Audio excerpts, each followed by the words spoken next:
1-00386, electronic tariff filing of Columbia Gas of Kentucky Incorporated to extend its small volume gas transportation service. My name is Kent Chandler. I'm chairman of the Kentucky Public Service Commission, and with me today is Commissioner Mary Pat Regan. I will be presiding over the hearing. If you have, I'd ask before we start, if you have cell phones, if you please turn them to silent or turn them off. Please do that now. We don't have anybody remote, so I'll skip all of the requirements of participating remotely. Before we take any evidence, we'll have the entry of appearance of counsel for the applicant. Allison Honaker with Honaker Law Office on behalf of Columbia Gas of Kentucky. With me, I have Joseph Clark and John Ryan, who are in-house counsel for Columbia. Thank you, Ms. Honaker. Is this your first hearing as Allison Honaker from Honaker Law? No, I was here for the FAC hearing. Oh, the That's right. FAC. It's taking power, I like got 3 that. days into it. Congratulations. I got to skip that. So. All right. And for, I guess, jointly IGS and Constellation New Energy Gas Division. Good morning, Mr. Chairman. Matt Malone, Hurt Decker DeMay in Lexington, and Joe Alliker is here from IGS, and Patricia Chang is stuck in South Florida from Constellation New Energy, so but I think she's okay. Right? Well, that's good. Yes. All right. Thank you, Mr. Malone. Thank you. And for what I can only have been pronouncing for the last 8 months, Zoom Energy. Mr. Chairman, that's correct. Zoom Energy. Greg Dutton from Frost Brown Todd on behalf of Zoom Energy. I have with me today my co-counselors, Mr. Brian Green, Ms. Victoria Howell. We have with us as well Mr. John Holtz and Travis Kavula of the applicant. And with your permission, I'll be switching off with Ms. Howell. Okay. And Ms. Howe, you originally filed in this case, right? She's the member of the Kentucky Bar. That was mine. No, they're both pro hoc. Okay. Right. And we've already had that in the record? Yes. Okay. All right. Thank you. It's been a long case. Yeah. Yeah. Thanks. All right. Ms. Howe, welcome. Good morning, thank you.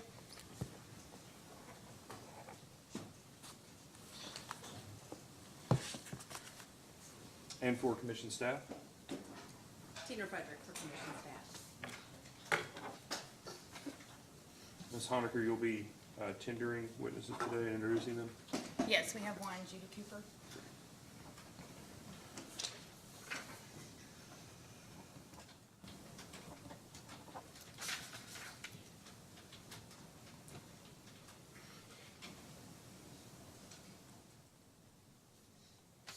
All right, I checked the record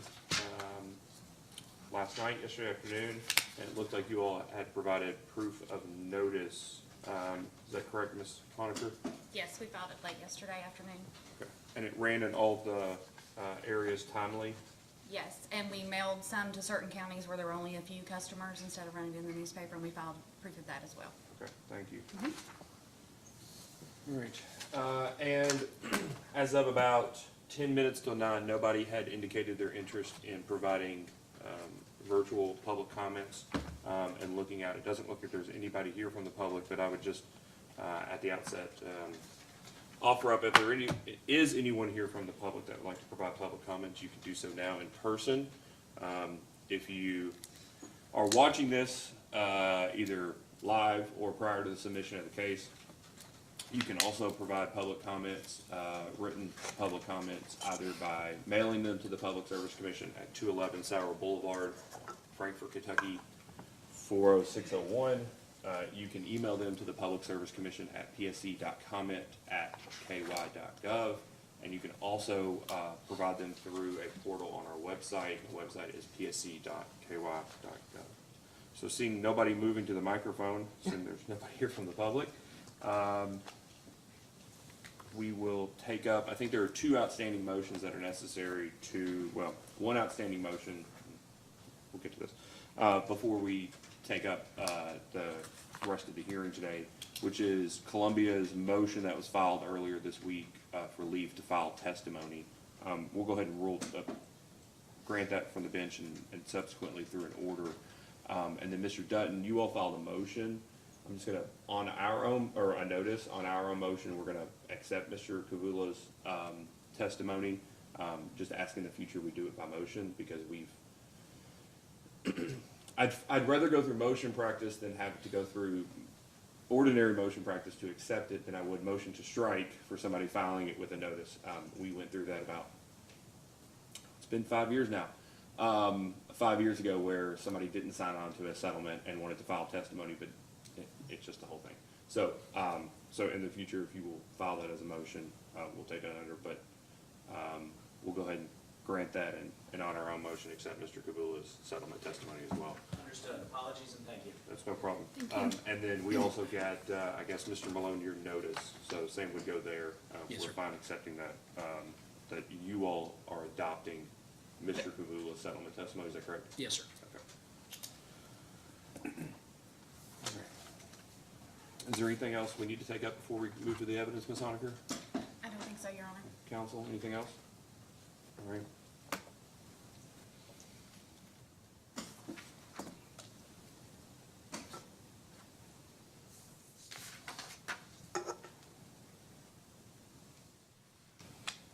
Let me silence my computer first. All right. With nothing else, Ms. Honaker, if you'd like to call your first witness. We call Judy Cooper.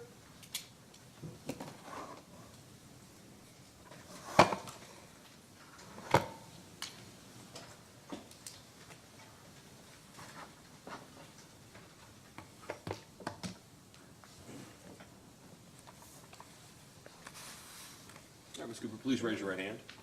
Do you swear or affirm that the testimony you're about to give is true and correct under penalty of perjury? I do. Please have a seat. State your name and address for the record. My name is Judy Cooper, 2001 Mercer Road, Lexington, Kentucky, 40511. Ms. Honaker, you can ask, I would ask you and any other attorneys today presenting a witness that if they go to the stand with any documents, that you just ask them prior to tendering them what information they have in front of them. Okay. Thanks. Can you state your title, please? I'm Director of Regulatory Affairs for Columbia Gas of Kentucky. And are you the same Judy Cooper that filed responses to data requests and testimony in this proceeding? I am. If I were to ask you those same questions today, would your responses be the same? Yes. Do you have any additions or corrections at all to make to any of those documents? No, I do not. And do you have materials with you that you brought to the stand today? Yes. Can you tell me what those are? Yes, I brought a copy of my direct testimony, my rebuttal testimony, my supplemental testimony, and the responses that I provided to both data request from the PSC and from Zoom. And I might have a copy of the stipulation, yes. I have a copy of the stipulation as well. Thank you. Witness is ready for cross-examination. Any of the parties wish to conduct any cross-examination of the witness? No questions. No, yeah. Ms. Frederick? Thank you, Your Honor. Good morning, Ms. Cooper. Good It's nice morning. to see you again. Thank you, nice to see you. My first question is gonna harken back to your rebuttal testimony and a statement made in that, I believe it's on page 4. And you stated that the Columbia Choice Program should not be extended indefinitely unless or until there was statewide availability of electric and natural gas from unregulated suppliers. Can you tell me the significance of that availability to the permanent approval of the Choice Program?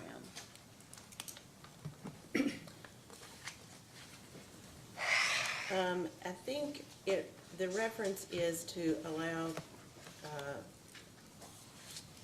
periodic reviews by the commission in keeping with the report that the commission provided to the LRC, which was a report that the LRC, I believe, directed the commission to do an assessment of retail competition and what the parameters might look like. And at that point, Columbia was the only utility offering a program for retail competition to all of its customers. And one of the caveats in that report, as I recall, and I don't have a copy of it in front of me, but was a periodic review and ongoing. It validated, if you will, or confirmed the Columbia Gas program, which is the same program that we're asking to extend today.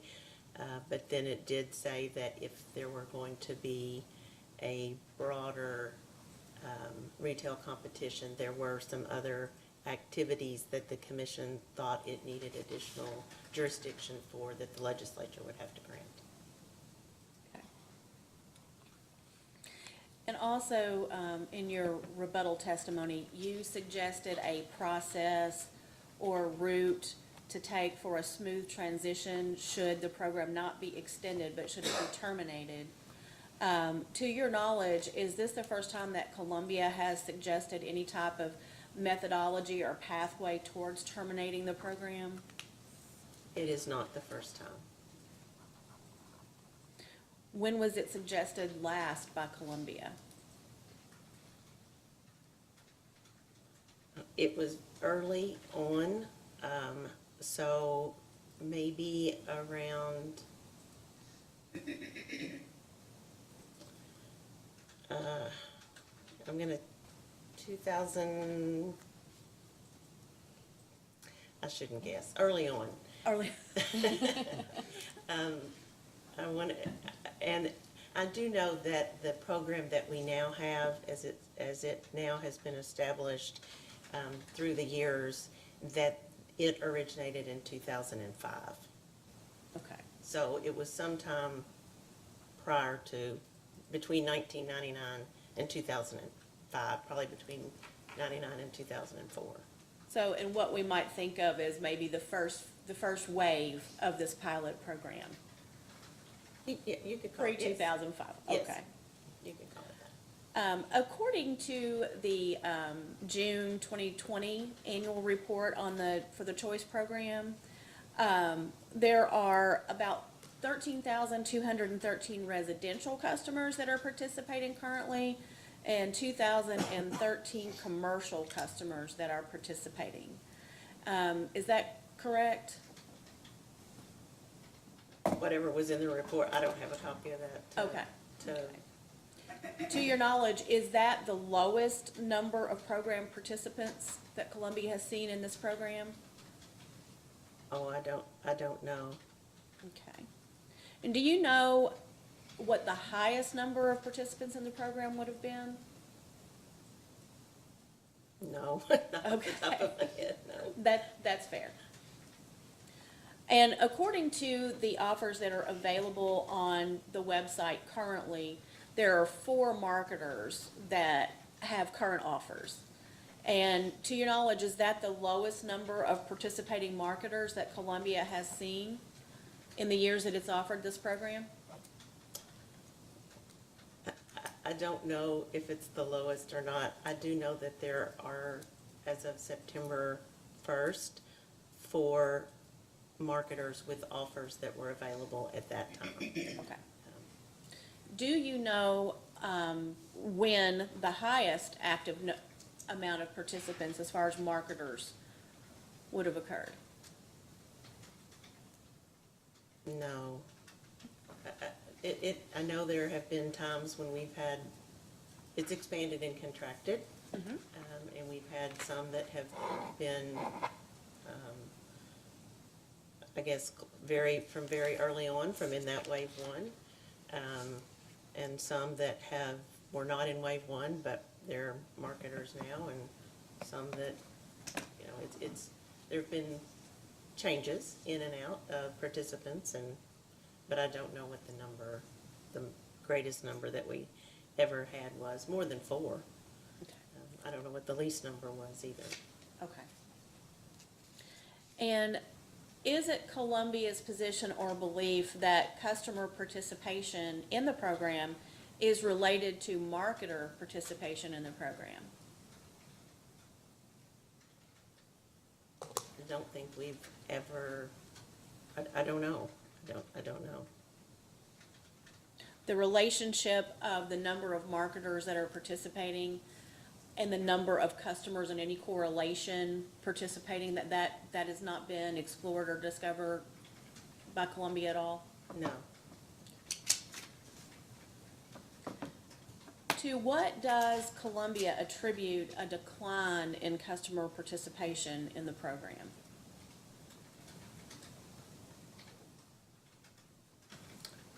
It's it's a voluntary program, and customers can make a decision to participate or to not participate. So I don't know why any customer makes the decision that they make. So I don't have a reason other than that. It's a customer decision. Okay. Columbia has participated in some education efforts that were required by the commission to help educate customers about the program. Has that had any impact on customer participation that Columbia has taken notice of? We have not undertaken that kind of a study or assessment, so I don't know. And can you describe the participation of the choice program marketers in those education efforts that Columbia engaged in? I'm sorry, I have to help my memory here. What efforts are you referencing? The commission ordered Columbia to do certain things to help educate customers about the availability of the program. And I think that resulted in perhaps a web calculator being put on your website and some other things. And in the course of those education efforts, what was the level of participation, if any at all, of the marketers? Gosh. Did they assist in that effort in any way? The calculator was one thing that we did. Messaging on bills and bill inserts, which, gosh, I don't really remember. The calculator, pretty sure that Columbia, we did that on our own. I don't remember about any other messaging that, I don't remember if there were conversations or not. And I probably wouldn't have been involved in those conversations anyway. Okay. Now, is it true that the choice program has not resulted in overall savings for the group of participating customers over the years of its existence? That is true. The group of participating customers is not static, though. I mean, it has changed. As you referenced, the numbers of participants change, so we don't know about any individual customer. But yes, as a whole, your statement is accurate. Okay. Do you know whether the customer's gross negative savings of $71,653,000 as of May 2022 is composed of negative savings over the entire group of marketers, or if there are some specific marketers whose customers have achieved an overall positive dollar savings in any year of the program? I don't know that. All our numbers are aggregate numbers, so it's all the years, all the marketers, Okay. and all of the customers that would have participated. Do you know how many marketers have ever achieved customer savings? I do not.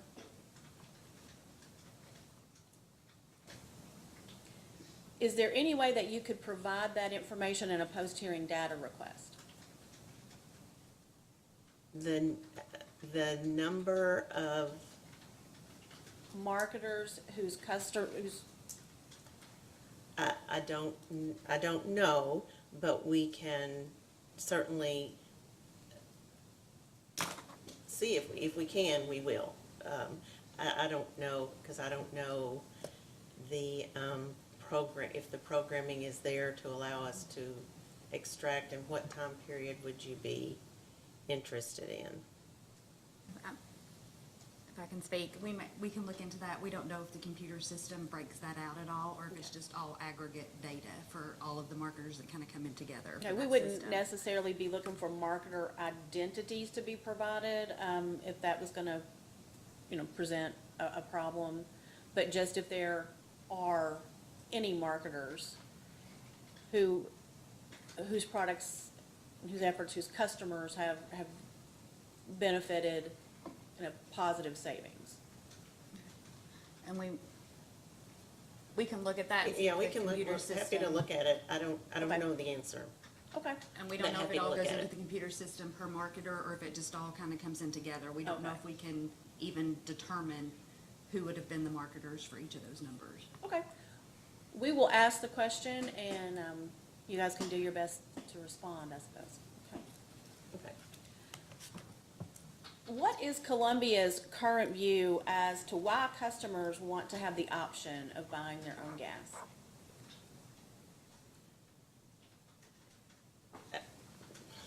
Not to be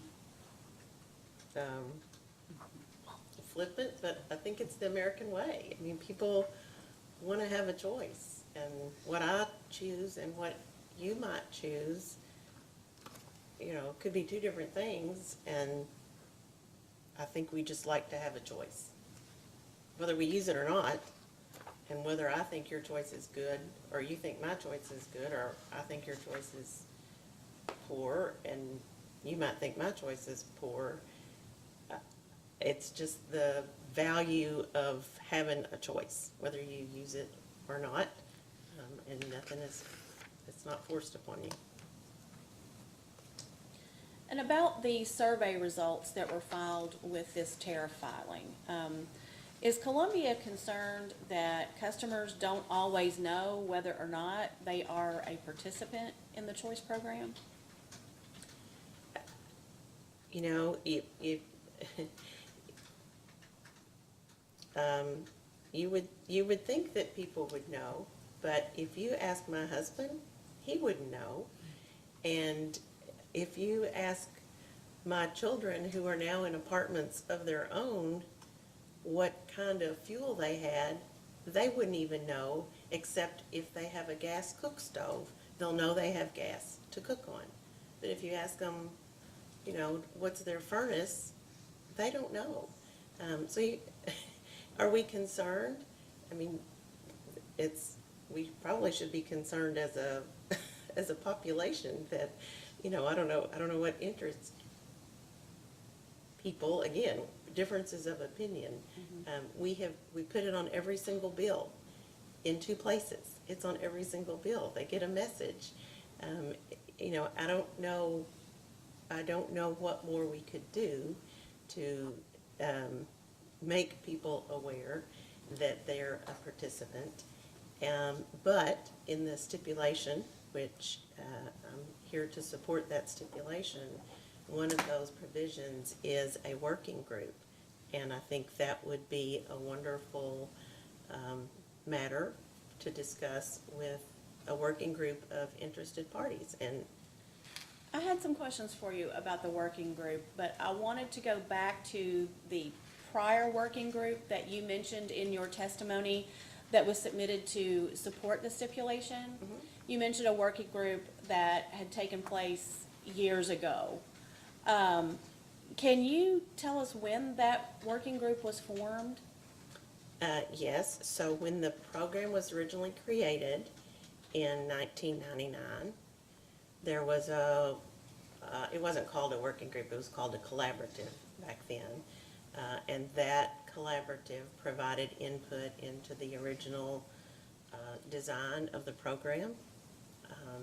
It was made up of parties who had been past interveners in Columbia cases, and a marketer representative who advised, to give us the marketer perspective. And that group continued, and when Wave 1, we sought to terminate the program, that group reconvened and participated in the design of the current program. And we had meetings, and then it got to where we didn't have good attendance, and those meetings just sort of fell by the wayside. I think there's value in reconstituting that. So did the working group the collaborative, did the collaborative have a role in designing the choice program as we know it now? Yes, that's wave one we talked about. And then we sought to terminate and instead created the new choice program. And yes, those same representatives of those same organizations, Columbia, I think the marketer representative was a different marketer by that time, the Attorney General's office, the Lexington Fayette Urban County Government, and the Community Action Council were the participants. I think that's all. Were the results or any reports from that collaborative filed with the commission? No. The results were the application by Columbia to create the new choice program, Okay. which really there was never as it worked out, there wasn't an actual lapse. There was a change in some of the terms, but there wasn't a period where wave one totally ceased to exist and the new program, as I'll refer to it, or the changed terms when it came into effect, that there was no return of customers to cell service. I don't think. So as far as the composition of the working group that's being proposed in the stipulation, to your understanding, who will be involved in being a part of that working group? I believe the stipulation says interested stakeholders or interested parties. That can cover a lot of ground. Do we have any specific commitment to participate on behalf of anyone? I can only speak for Columbia, and we're committed to participate. Okay. Has Columbia reached out to any other government officials, the AG's office, any of the members that would have taken part of the collaborative? If the commission approves the settlement, the AG's office will be the first contact that I will make. Commission staff is also welcome to attend to the extent that you would be willing and able to attend. It would be absolutely open. I think the City of Lexington and the Community Action Council as past participants. As a settlement group, we have not discussed who those participants might be. So you might ask the witnesses for the interveners as well. But I would view the Attorney General, Commission staff, and past interveners as parties that should at least be invited to attend. You know, if they want to, that's their decision. Okay.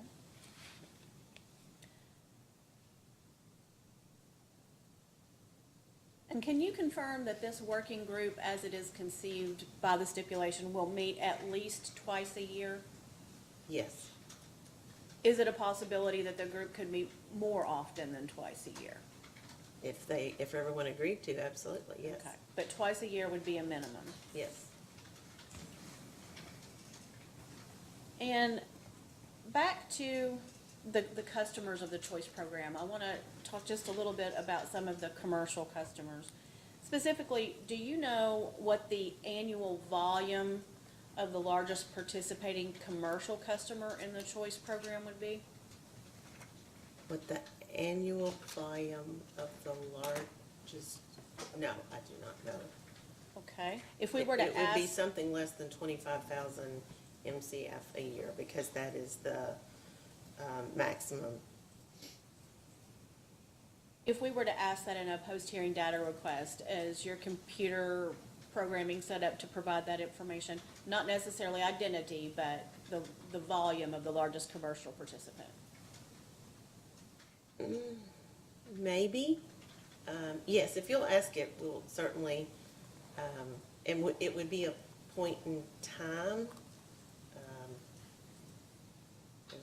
What we would be asking for would be the annual volumes of commercial customers for each of the last 5 years. Could you provide that?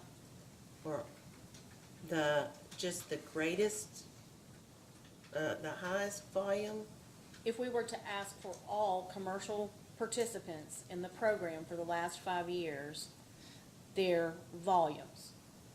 I don't think we would have the capability to get that information because I don't think our customer information system keeps data that long.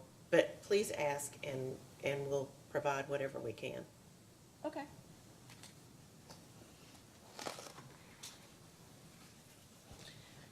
And my last question, can you confirm that Columbia is contemplating filing for approval of a green tariff in Kentucky? Yes.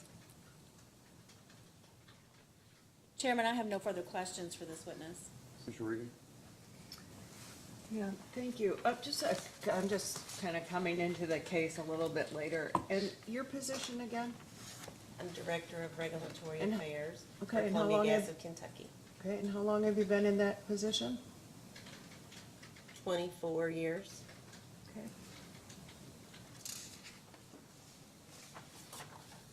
Can you help me understand what your systems can and cannot measure? What data you have? And what data you keep? Well, I'll try. Okay. Do you have specific questions? Well, in the choice program, I would think that knowing how many people are participating in that program would not be a hard answer to find. Knowing how many people participate in the Right, program. and the highest number, I think that she asked you about. Right, but I don't know how far. She asked me a more specific question, I think. Can you repeat what your question was? It's okay, we'll follow up in the Okay, DR. yes, but the problem is how far back do we go? Okay, Or And- I don't think we have records that go back. I don't think they go back 5 years. okay. And then just to go back to the marketing and the education, did I understand correctly that you don't have the educational pieces that are being used, or you don't know how they're educated? Is that a correct I statement? didn't know what she asked me a question that I understood to be about what the commission directed. I think that was something like that. And I wasn't sure at that moment what that meant. But I do know what it meant. It was the choice calculator that we put on our website. There's a link from the commission's website to that choice calculator as well.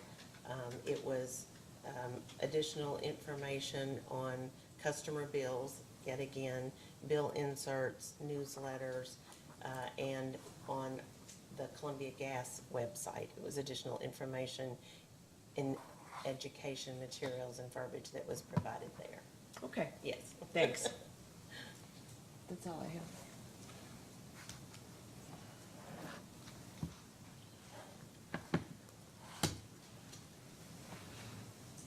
So let's go back to your discussion about what the public does or doesn't know. You said your husband, you didn't use the word oblivious, but I'll use the word oblivious, to fuel use and the opportunities provided under the choice program. Is that a fair characterization? Yes. All right. You can go home now and tell your husband I called him oblivious, but let's take that though. Let's just say that let's say you aren't the head of regulatory affairs for the gas company that serves Lexington. And your husband all of a sudden becomes the person that you all talk about it, and he's going to be the person that takes over in charge of the utility bill. Right? Based off your experience and understanding the marketing that occurs, do you think that he would struggle to find the location or the offering generally, or the location on your all's website of the offering of the choice program? The information on it, it depends. If he clicked on a link that took him right there, then he shouldn't have any trouble. But if he were just randomly looking around, I don't know, he depends on how much you look on the internet and how much you really want to find, I guess. He could find it.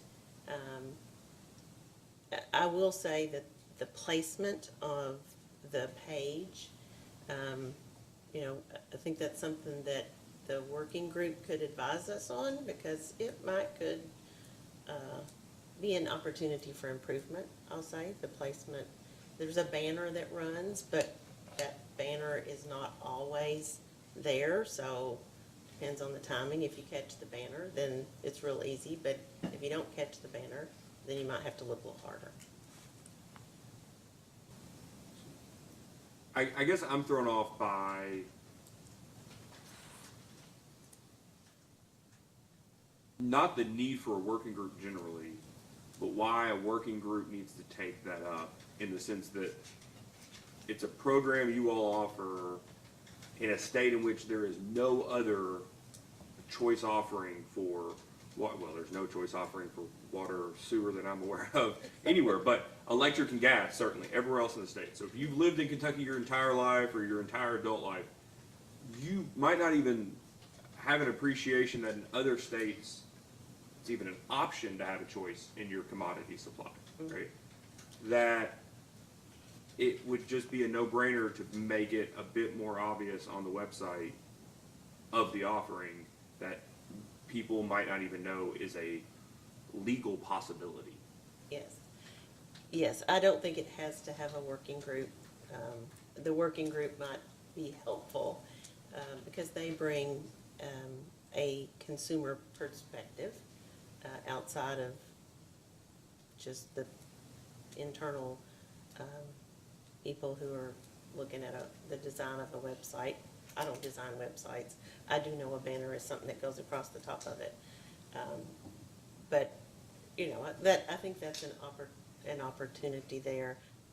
The other matter would be the cost of what's involved, because, and I don't know, it could be, it costs nothing, or it might cost a lot whenever some IT matter comes up, and I think it's a simple, just move that over here. It is 99% of the time not that simple, but I do think that is, the page on the website maybe could be made easier to find. I don't disagree with you. Well, and I'm not a webmaster either, but I did take a web page design class freshman year of high school. And so I would be very surprised if there's a significant amount of expense with adding a link to the main I mean, page. I honestly have no idea.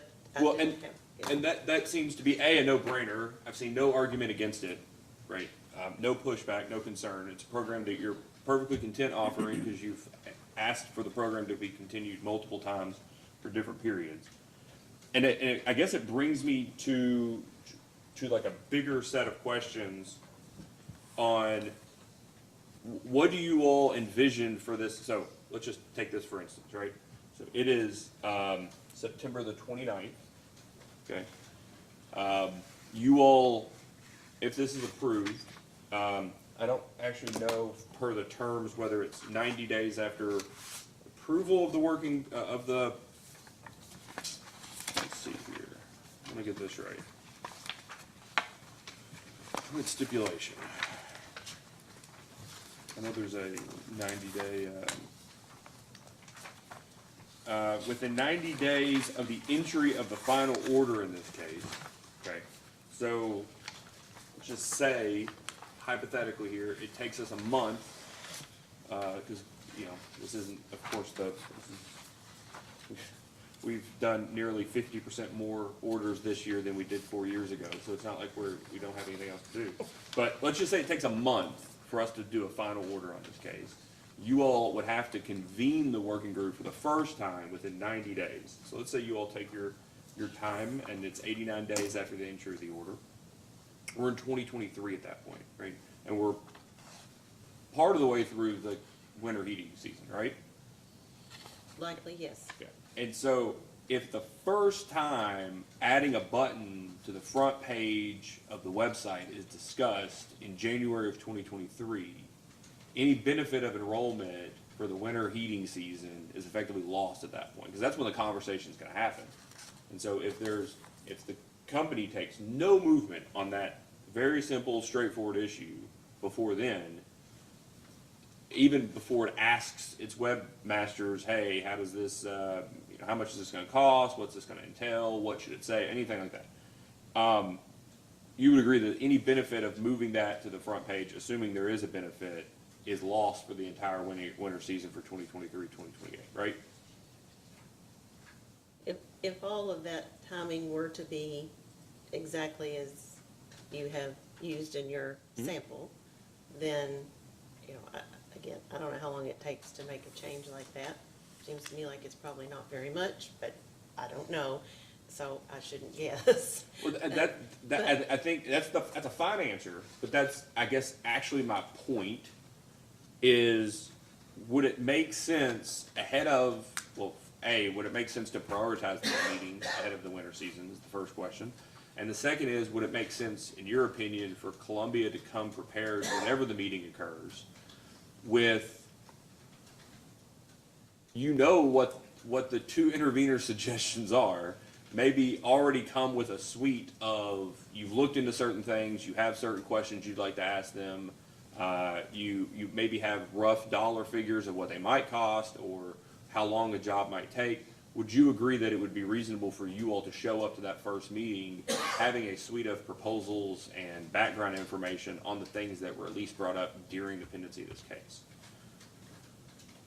I don't know that we could be prepared to address all of the things that are in the pendency of case, but certainly some things. And that would be one that I think would, if the program is approved, very prudent for Columbia to not necessarily need to wait for the working group, although to get some feedback on the placement of it, I mean, we could go ahead, we wouldn't necessarily have to wait for the meeting of the working group to make that change, if it's a real simple change, but I wouldn't make that change until we know if the program is going to continue. So at least waiting for the final order is what you're Yes. saying. Okay, that's fair. So we talk about cost. You've brought cost up a couple of times already. The tariff, my computer's gone to sleep. The cost of the program, the tariff says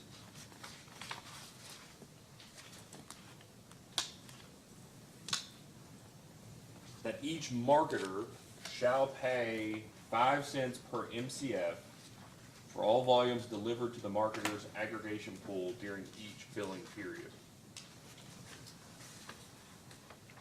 Okay, so do you all know how much revenue that brings in any given year? We do, Not do you know on the stand, but do you all know the aggregate amount? yes. Okay. Do you know how that compares to the cost of administering the program? When we take a We step have back, not- I would draw that question. Do you know what the cost of administering the program is?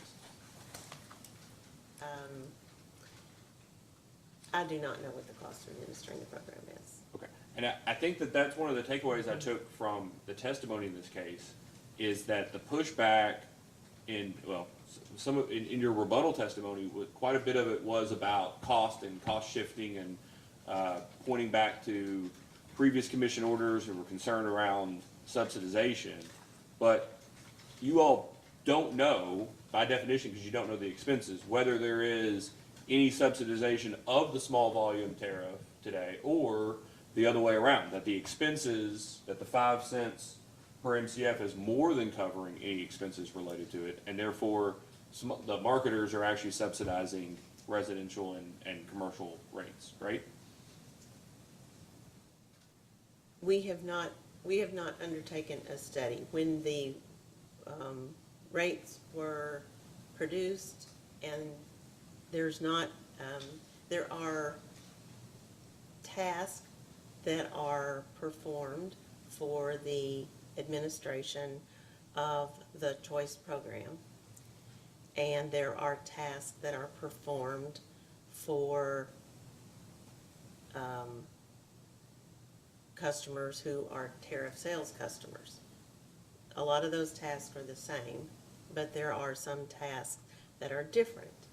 And the operating assumption has been that the costs are similar, equal, because we're not buying gas supply for the choice participants, but we are managing, and they're, the folks who watch the tariff deliveries and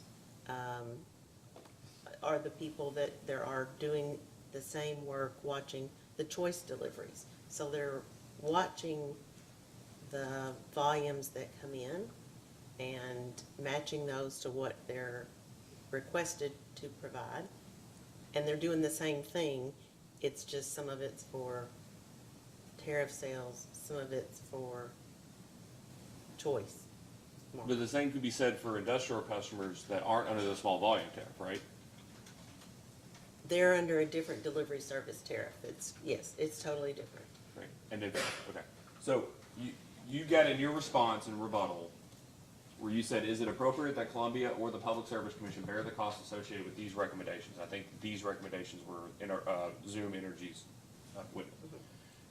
Your answer, tell me if I'm saying this wrong. As I indicate above, the Commission's original approval of the choice program was specifically conditioned on the principle that there be no impact to rates for customers that did not choose to participate. Zoom's recommendations would require that the cost to implement be socialized to all Columbia's customers, including those who choose not to participate in the choice program. So my question is, today, can you tell the Commission whether or not that there is an impact to rates of customers who do not participate in the choice program? There is not, I do not believe there is. There is no, Matt, I'm just asking for dollars. Do you know whether or not the revenues brought in for the cost that you're charging the marketers, how that compares to the expenses to run the program? that as a specific element of a cost of service study has not been divided out that way, but those revenues go to the overall revenue requirement that was part of our last rate case. And I appreciate that, but the concern with putting them into place was the impact to rates for customers that don't choose to participate. But can you definitively say, based on the evidence you have, that how the revenues compare to the expenses today of implementing the program? I have not taken, you're asking me how does the charges that are in the small volume aggregation service tariff, if we were to strip out and try to identify all of the costs that might be associated with that and allocate those out, have we done that allocation study? Is that what you're asking me? Yeah, I just wanted to, you told me earlier you don't know what the expenses are to run the program. Right.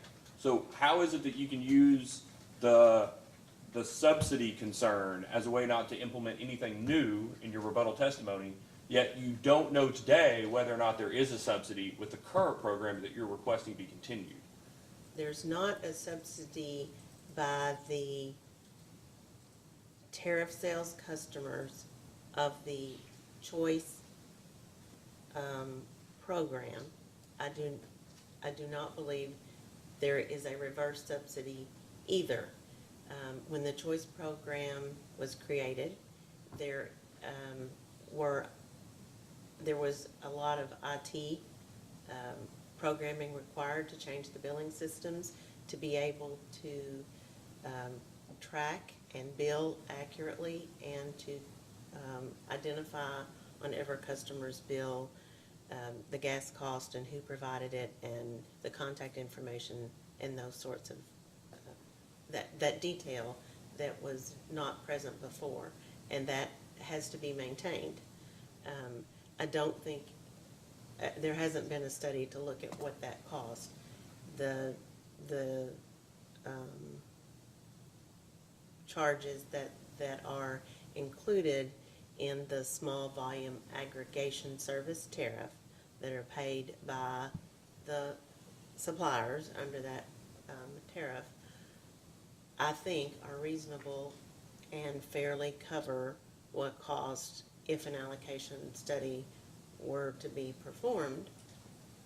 I think that's that those charges are fair and would cover the cost, but I don't have the math that I can bring to you and show you. And that, I guess that's what I think throws me off in the rebuttal testimony, is that you don't know the cost to implement the suggestions. Right, we just talked about the button, for instance, a second ago. Right, yeah. You don't know the cost to implement the suggestions.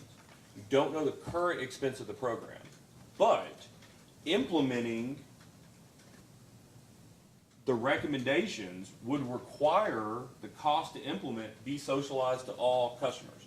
So your testimony is that adding any other expense, a nickel, a penny, whatever it is, but adding any additional expense, by definition, will not be covered by that 5 cent per MCF cost.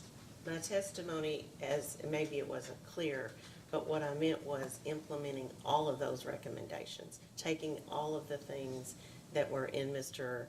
Cavilla's, I'm sorry if I mispronounced that, thank you, testimony. Yeah, implementing all those. I don't know the cost of all of those. And it would have to be socialized by either to all of the program participants or the program participants and other customers. And the basic foundation of the program was that there would not be any cost borne by non-participants. So let's talk about that. So if you had to get a brand new IT system to do these, then arguably that IT system would likely be capitalized. Is that your expectation? I don't know. I mean, if it's a hardware investment, for instance, right? A new computer to do this, that would be, as an asset that would be capitalized and depreciated over a number of years, right? Well, if we had to purchase new computers, yes, they would be capital, but the changes that were made were changes within our customer information system and our billing system, so they were not hardware purchases. And I guess I'm kind of making a point here with the Okay. question. Okay. Is some of these recommendations that you pushed back on, for instance, was that, for instance, the updating the scripts, there would be additional costs for training and instruction to call center employees. That's an O&M expense. Would you agree? Yes, it is, yes. Okay.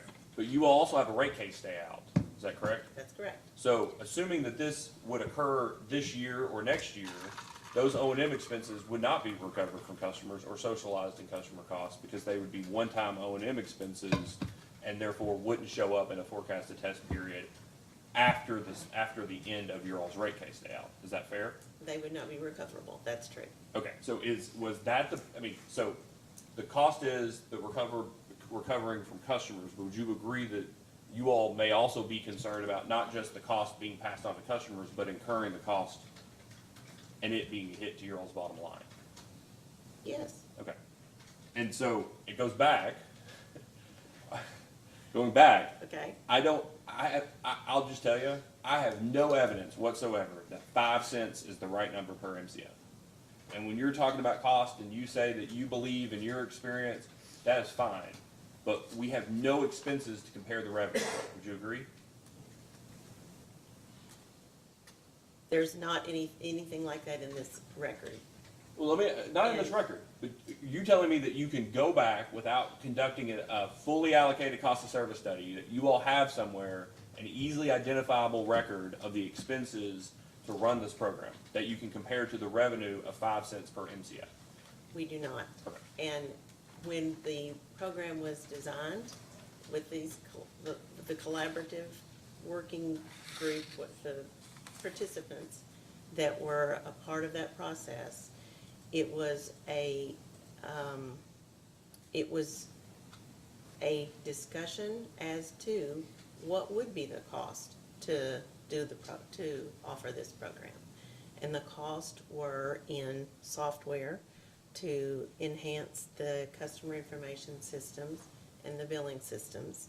There were costs that were incurred for education to start with initially. And there was a recognition that the marketers and the suppliers should participate in covering those expenses. And so the collaborative group decided that a nickel an MCF was a fair contribution towards those expenses. And the 20 cents per bill was less than a postage stamp, and I remember that. And so that was a contribution to the billing, because Columbia does do all of the billing. And otherwise, the base rate charges remain the same, so that a customer can be a sales customer or a choice customer, and the base rates are the same, covering, for the most part then, all of the billing and services that Columbia provides, no matter for sales or choice customers, for meter reading and emergency response and maintaining the pipes, and all of those things are the same, because we're doing the same activities. And it was viewed that the additional scheduling and nomination for choice customers, that the gas supply department would be, if they were either monitoring the choice volumes or they're monitoring purchase volumes, and it was the same activity, the same task, and the cost would be the same. Assuming that the entirety of the cost of the program, the small volume transportation program, is covered by that nickel per MCF that's paid by the marketers, do you see Columbia as economically indifferent as to who procures and sells the commodity, just the commodity portion, to customers? Yes, Okay. So how long has the choice program been around? in some form or fashion, since November of 1999. Okay. How long has the performance-based rate-making program been around? It preceded, that was in place 1996, I think, was when that started. And so, 96 and 99. So I got, from our order, maybe I have it. Give me a second. It's Cooper.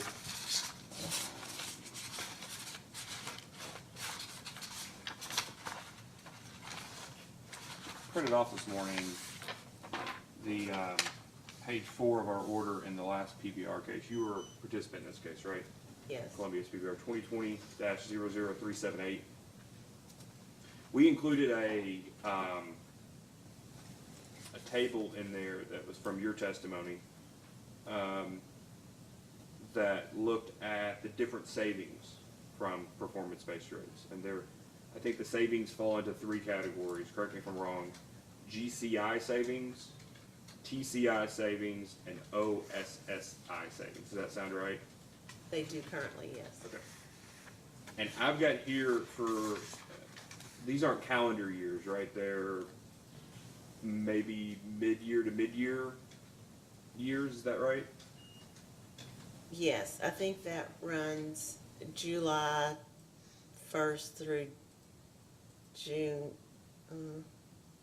Or is it? It's not a calendar year. Okay, It's but it's something else. it's 2 years. So like if I say 15, 16, you understand what I mean, okay. Yes. So this is from your testimony in that case at attachment A. It's just a little table. And it just lays out the year's total savings. And it's 7.6 million, 7.6, I'm rounding, of course. 7.6 million in 15-16, 7.6 million in 16-17, 7.5 million in 17-18, 7.6 million in 18-19, and then 5.1 million in 19-20. Does that sound about right? If that's from my testimony, I don't. And the specific numbers don't matter, but of that magnitude, is that your experience with this program, that was about the savings that show up? Whatever it says, I'm sure that's, if from my testimony, then that would be accurate. I don't remember. And here's what I'm asking about the specific numbers. I'm just, but there is in that program a savings sharing mechanism. Is that right? Yes. Okay. And just from the order, it talks about how there's a first band and a second band, or this is how it was when the order was written. That the first band is shared 70% to ratepayers and 30% to the company. And then the second band, which covers variances greater than 2%, was shared 50-50 between ratepayers and shareholders. Does that ring a bell? Yes. Okay. All right. So you all, assuming there's no choice, these savings are based on volumes. Would you agree? Which savings? Well, You're talking just the PBR savings. PBR savings are based on volumes. They're based on transactions that it's not a savings. It's a savings dollar per MCF. Would you agree? Because that's how gas is priced. The end result of that is a savings that you could say is so much per MCF. I'm trying to follow you here. Okay, so if you can buy something at 2 and then resell it, I think that's part of it, basic, and that's a layman's explanation of what the OSSI I think Okay. is. You bought it for 2 and you sell it for $2.50 and you had 100 MCF, right? So you made the same margin for each of those MCF. But if you had twice as much volume and the margin stayed the same, the savings vary as a portion of, or as Okay, that's to a fair. degree of the volume, right? That's fair. Okay. And so to the extent that customers, well, let me take a step back. Is there any way in which these savings from the PBR mechanism, say a customer stayed in the choice program for an entire, from the beginning of the 15 to 16 year to the end of the 19-20 year, if a customer was a choice program that entire time, is any of their behavior caught up in the PBR? Okay, explain to me what you mean by caught up. Okay, so say I lived in Lexington, and I was a Columbia Gas customer and not a choice customer, right? And I bought, I'm just making up numbers here, I bought 100 MCF of gas per month, right? Okay. Then so that 100 MCF is available for you all, not being a choice customer, to create savings through the performance-based rate-making paradigm, right? Not necessarily. I think I know what you're trying to. I think I know what you're trying to say, but it doesn't quite work that way. But I'll go along with your. And I'm trying to figure out. I'm just trying to understand. Let me ask it this way. Okay. Just like point blank, if you think you get where I can lay more foundation if I need to. But if half of your residential customers in 16 and 17 were choice participants, would your savings under the performance-based rate making or the PBR program, would it have been the same amount? So the performance-based rate making has not been the same throughout its life. It has changed. Like the choice program, we talked about wave one, and then the current program, the choice program has changed.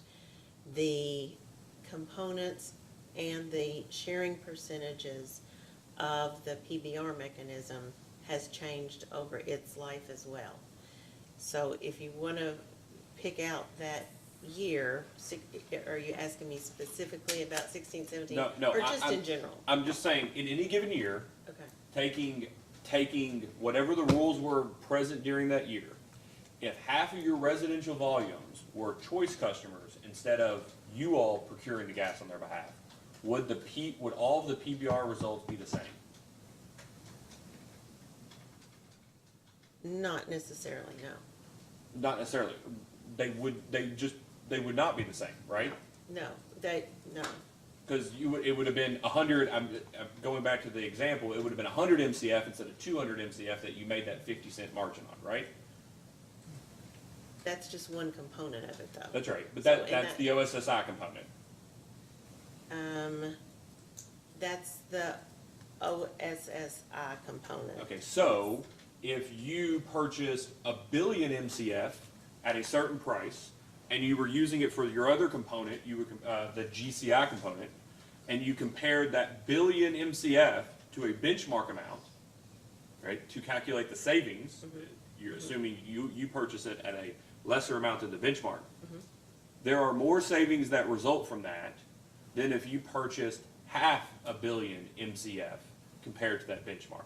All else being equal, correct? Well, assuming that we could purchase that much at that favorable price, and that's what you don't know. 'Cause And that's fine. I'm not asking if it varies, if it correlates exactly the same. What I'm trying to ask is, do the volumes that customers receive through the choice program, are they accounted for in PBR? Are the volumes that customers receive, the commodity,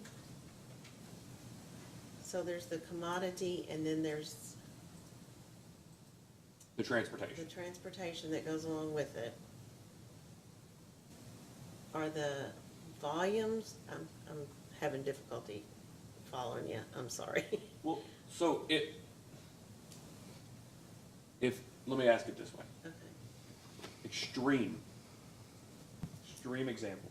If all of your residential customers chose to employ the choice program, and you all did not have to procure gas to serve the entirety of your residential customer base, and I get, the balancing and all of that aside.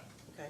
If all of your residential customers participated in the choice program, would that change the outcome of the calculations of GCI, TCI, and OSSI, all things being equal, as compared to whether there were no residential customers as part of the choice program and you procure gas on behalf of all your residential customers?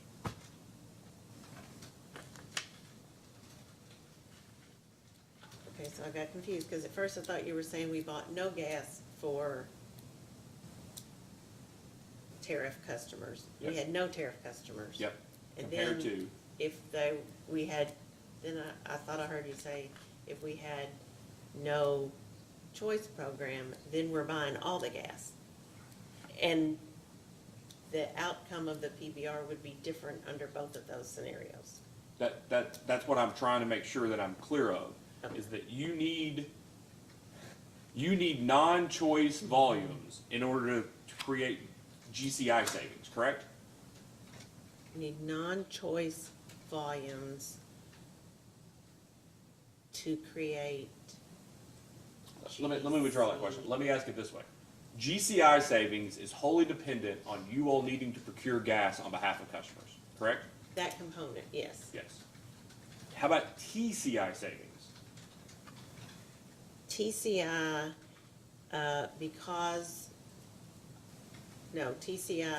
we're indifferent, Okay, so you all would have the exact same TCI savings, yes. regardless of whether all of your residential customers were on the choice program or whether all the residential customers were taking tariff rates and buying their commodity from you. Yes, I believe so, because that's the capacity. And the capacity, whether we use it or it is assigned to the marketers, the capacity is all the same. The amount of capacity is the same. And you all pay for the capacity regardless? We pay for the price of the capacity, what is assigned to marketers, the marketers pay for, but they pay at our, the cost that would be coming or charged to us by the pipelines. Okay, so assuming all residential and small volume customers went with the choice program, and assuming that all of your large industrial customers used their, I don't know the term, anyways, your industrial tariff, Okay. and you all didn't have to procure gas on behalf of anybody, you're saying that the PBR, with not having to purchase gas at all, would still result in savings for the TCI category? And you all would split those savings with customers pursuant to whatever the commission-approved mechanism was? The TCI is the Transportation Cost Index. The OSSI is a commodity transaction, and the GCI is a commodity transaction. The GCI applies to volumes that are purchased for sales service. As compared to a benchmark or benchmarks? Correct. Yes, Yeah. yes. So the GCI would completely go away, If correct? if we purchased no volumes if everybody was choice, the GCI would totally go away. And same with off-system sales. If you didn't buy anything, you can't resell something, correct? Well, the OSSI does not use the volumes that are customer volumes. Those are extra transactions that are created. They're not part of system supply. Okay, so you would, So that OSSI would not conceivably change? would- I'm sorry. So you don't think OSSI would change? I don't think so. I'm not the expert. I'd have to talk to our gas supply folks, because they are the experts. I'm not the expert. I asked I'm this just extreme talking example theories. so that I'd like to ask this as a post-hearing data request so I can Okay. understand. Because I'll just tell you, I do not think that you are technically, I have a hunch pursuant to our conversation here on GCI that you are not indifferent to the volumes, whether or not you all sell them or whether it's a choice customer. Because those volumes are necessary to create savings as compared to what you purchased gas at, and what the benchmark was. And for every reduction of savings, assuming there's a margin difference, is a benefit, and then you all get a percentage of that savings. Is that fair? I'm not asking is it fair that you get it. I'm saying is that a fair characterization of the distinction between volumes that you sell and volumes that are sold by a marketer? I see what you're saying. Yeah, ask that, and we'll have to ask that in a post-hearing data request So, to get the right answer. going back to the working group, do you anticipate that there will be interim changes that can come to the commission prior to the application in 2029? I think it's possible. I think there's also things that, like the little button on the website, there's things that could be accomplished without having to come back to the commission. That could be something as simple as that. That doesn't require a tariff change. In my view, that wouldn't require us coming back to the commission for Columbia to agree with the participants in the gas working group to do something like that. So I can personally tell you, I've participated in collaboratives and work groups before. And including ones that have resulted from settlements in front of this commission.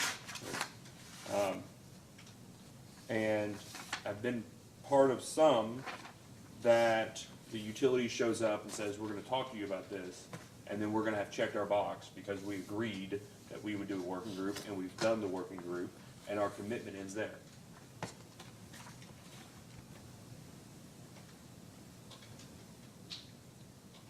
That's a waste of time.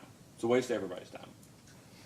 And in those instances, my characterization would be that was a way for that entity to get out of a case with a settlement and get what they wanted, and they're content with that result, and the rest is a nuisance. But as long as they check the box, they did it, it's all fine, right? What commitment or terms of the settlement agreement, stipulation is there, that can give us any confidence that that's not gonna be the case with this matter? I think what terms are in here, the words are on the paper that we've committed to work together and bring up issues. It doesn't have to be just Columbia's idea. I expect that we'll probably talk about a number of the things, all of the things probably in Mr. Cavella's testimony. I don't know that all of them Columbia would say, yeah, let's go do that. It's as simple as moving a button. But we would have the discussion, and I don't think it would be a one and done discussion. Not at least as long as I'm around. But, so, let me ask you from this perspective. Okay. The only commitment that's, from the utilities perspective, that I read in the stipulation is that you will have the work group. It will be, the first one will be done within, convened within 90 days of the entry of the final order, and they'll happen twice a year. And then there will be a new application. What the application says is not in here, but there will be some sort of application in 2029, and that's it. Would you agree? And the program will remain in place until March 31 of 2030, and if the commission hasn't decided on that 2029 application and ruled upon it by that point in time, then it would continue beyond March 31, 2030 until the commission does rule. And that's fine, but that's not necessarily a commitment from you all. That's, you stipulate you want the commission to approve the tariff that says that. But you all could come back in here and file a tariff change and ask for it to be ended at any other time, and you all could duke out the stipulation. I'm wanting to make sure I understand where your obligations are. So in terms of your obligations, did I describe them appropriately? I don't think so, because I Okay. don't think that's, if we did that, that wouldn't be operating in good faith. We've committed to have this program through 2030, unless I believe there's some language in here that says that two understandings. One, if the working group, if we all agree to something, and it's something that we can change that doesn't require a tariff change, then we could go ahead and do that. If it were something that was more, I don't know what it would be, something else, and we all agreed, then we could come and, I guess, propose that to the commission. That would be maybe a violation of the settlement, or we would have to agree to present it, because it wouldn't be maintaining the terms of the program as they're currently described in the tariff through 2030.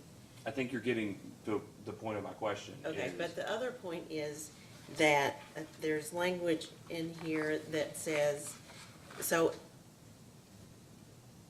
my commitment in good faith is we're not gonna change something, we're not gonna come in and ask to change something unless, and there's a provision in, you ask about language, if I can find it in here, that if there's a change in law or commission order, paragraph 12 on page 7 of the stipulation, change of law, should a change of law regulation, or an order of any judicial or regulatory entity having jurisdiction over Columbia create a conflict with any provision contained herein, or if any such change creates a conflict with any operation of the choice program, the signatory parties agree that Columbia may amend its program as required to resolve such conflict. So to me, that's the language that says, we're committed to this program until March 31, 2030, and in September of 2029, we're going to make a filing for beyond March 31, 2030. So to me, that's the commit, that, So, a couple things. I don't know that it says that the application will be to extend the program. it doesn't say what happens in 2029. It just says you will file an application that the commission can, well, let me just read the exact terms. Yes, You'll file an application to allow the commission and stakeholders to evaluate and consider extending the choice program and accompanying tariffs. And you could file an application in honor of, October 1st, 2029, to get rid of the program, but that could technically be an application to allow the commission and stakeholders to evaluate and consider extending it, right?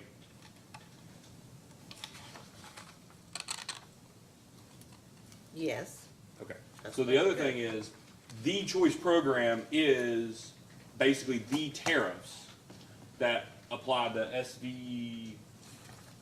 GTS and Thank you. SVAS, Small Volume Aggregation Service, AKA Choice. Right. And Small Volume Gas Transportation Service, AKA Choice. Okay. One is the tariff for Residential. customers, one is for the suppliers. Okay, so if you all come to an agreement, the very first work group, to change a tariff provision, so, let's make it a simple one.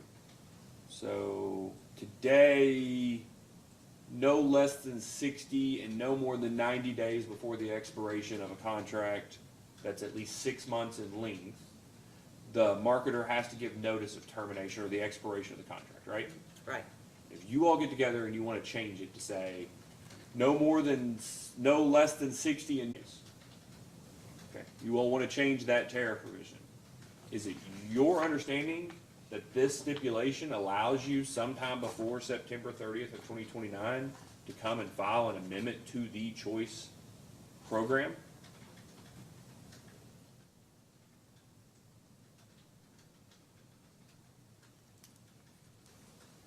I think that would be stepping away from the stipulation, but I probably need to let an Well- attorney render an Well, opinion on it. let me ask it this way. To read otherwise would be that no change here at the commission to any of these terms could be made prior to the filing of an application 7.5 years into the future.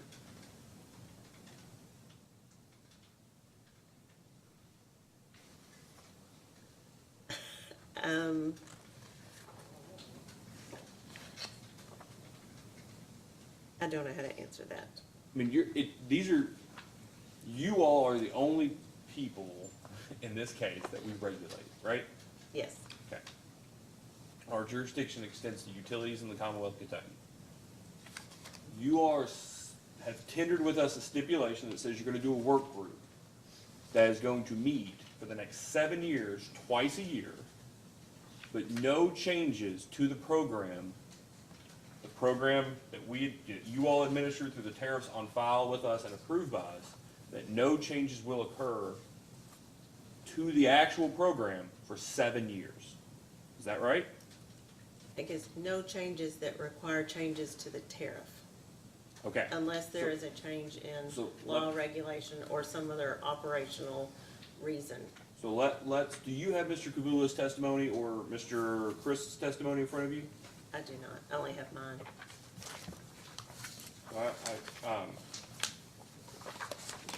Okay. So I just want to make sure I understand. I'm on page 22 of this. I'm just going to read you something and you let me know what you Okay, think. okay. So the proposals that Mr. Kavula had, for instance, are one, requiring Columbia call center agents to be scripted to advise customers about the choice program. Do you think that that would require a tariff change? No, Okay. If it incurred additional costs that would require the marketer fee to change, would you agree that require a tariff change? if the marketer fee were to change, that would require an application to the commission, because that's a rate. Establishing a trial offer introductory program whereby interested customers may be referred to participating gas marketers for a discounted 3-month price. Do you believe that would require a tariff change? That component in itself would not require a tariff change. If it That's occurred- an offering of the marketers. If it incurred additional costs that would require the nickel per MCF marketer fee to go up, that would require a tariff change. Correct? If there was a reason that the marketer if the nickel fee were to change for any reason, that would require a tariff change and an application to the commission. If there was, I don't know what the cost would be, as I've said before, I don't know what the cost is, but if the cost is something that the marketers are willing to pay, I don't, it's de minimis, I don't know what it is. If it doesn't require a tariff change, then I think that would be a change that could be made without coming to the commission. So, inclusion of a competitive supplier's logo on the bills of customers who have switched to a competitive supplier, would you agree that would require a tariff change? Let me ask it differently. Would you agree that the utility has to file with us a sample of customers' bills to have on file in their tariff system? Yes, And are you permitted to send a bill to customers not on file, not in accordance with your tariff? no, So if you were to change logos on the bill, is it your position that would not require a tariff filing?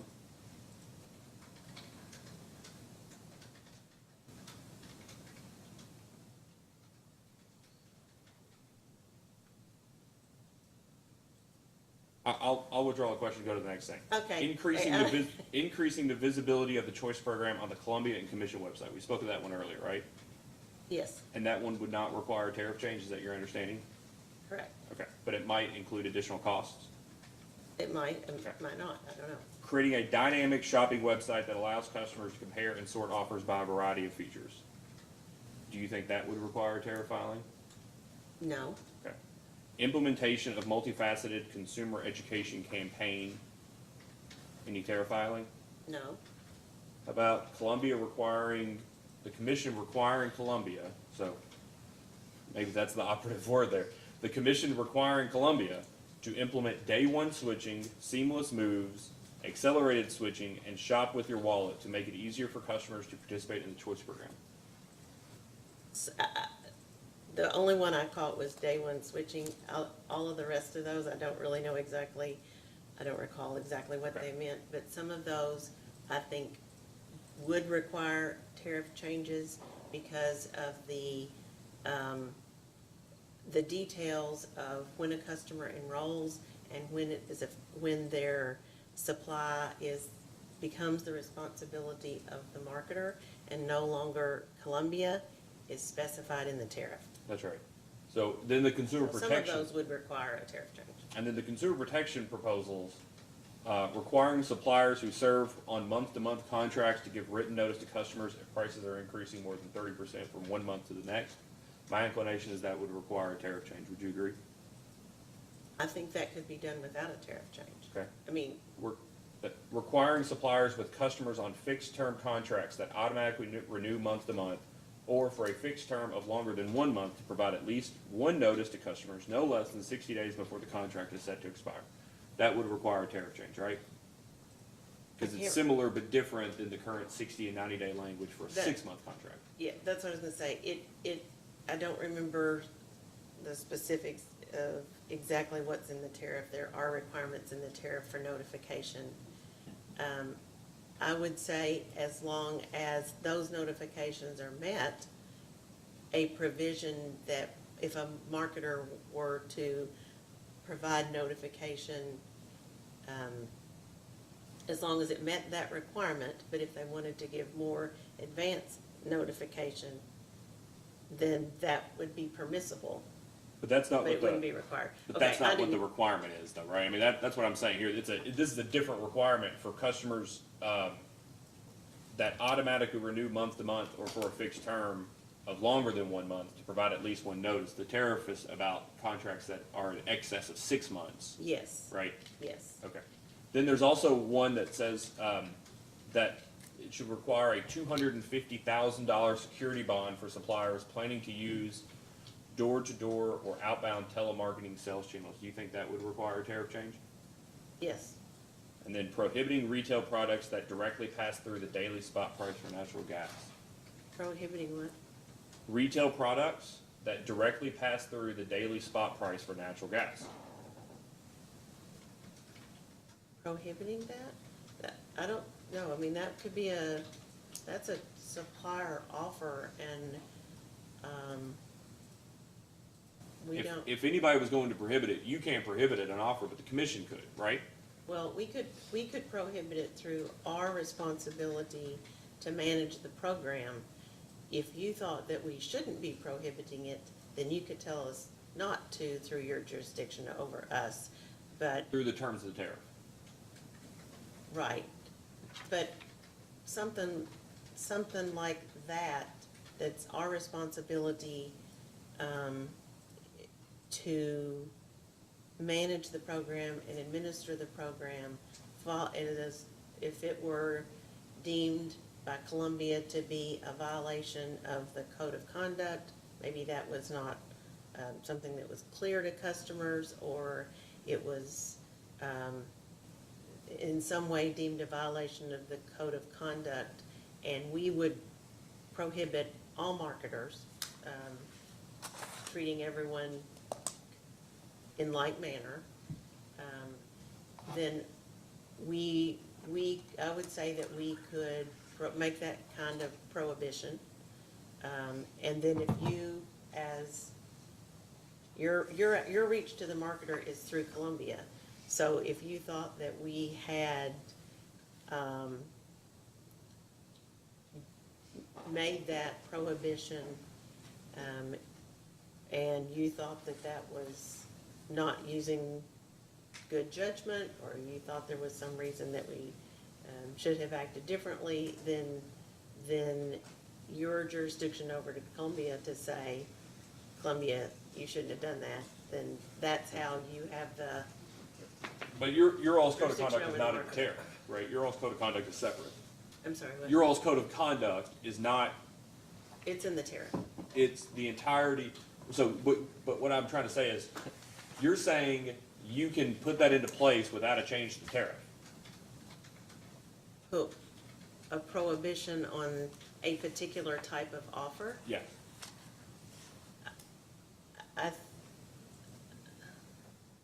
Let me say this, is it arguable that that would need to be in the tariff? That's arguable, Okay, yes. so I would say that's arguable. here's why I asked a lot of questions. Okay. Right? So there are those that you can do without a tariff change, but might cost money, and then those that would need to be done through the tariff change. Would you agree? All kinds of variations within there, yes. Okay. And then your rebuttal testimony said that Zoom's recommendations would require that the cost to implement be socialized to all of Columbia's customers. And that it's your all's understanding, as indicated in the commission's orders, that the commission's original approval of the choice program was specifically conditioned on the principle that there be no impact to rates for customers that did not choose to participate. But what I'm trying to figure out is if you all go and have these work group meetings, and you come up with either things that are going to require a tariff change, or things that are going to cost money, and given your previous position would require the marketer fee to go up, which would require a tariff change, would you agree then that sets up a scenario in which no changes to the program could occur prior to the application that's filed in 2029? I don't agree with that. Because I think there are things that, you know, that maybe they don't, the cost is not, I'm hearing your concern to be that cost being borne by care of customers, if you will. That's not my Okay. concern. Help me. My concern is that the work group and the terms of this, coupled with your testimony, set it up to where nothing will come out of the work group unless there is a de minimis or negligible cost, until a tariff filing in 2029.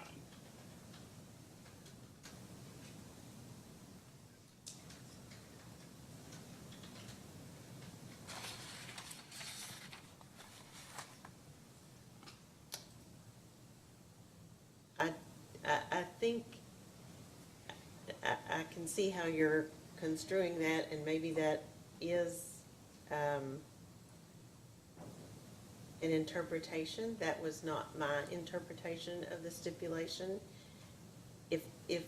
But again, if it's something that, the parties to the work group agree should take place, and I guess Do you see the issue? I do see the issue, and I'm trying to figure out, it is intended to keep the program operating and allow it to continue in its current framework. But I guess in my mind, the stipulation and the reason for a working group is kind of like you said, why, if you're not gonna do anything or have meaningful discussions, then why are you meeting? I mean, so, but I don't think every question is gonna be easy either. And I think there are certainly things that might be easy, some things might be hard, some things might be hard, but doable.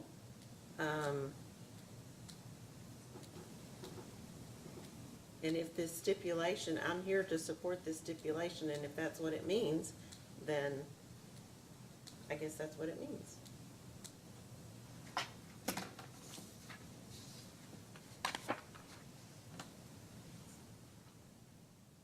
But I could be corrected.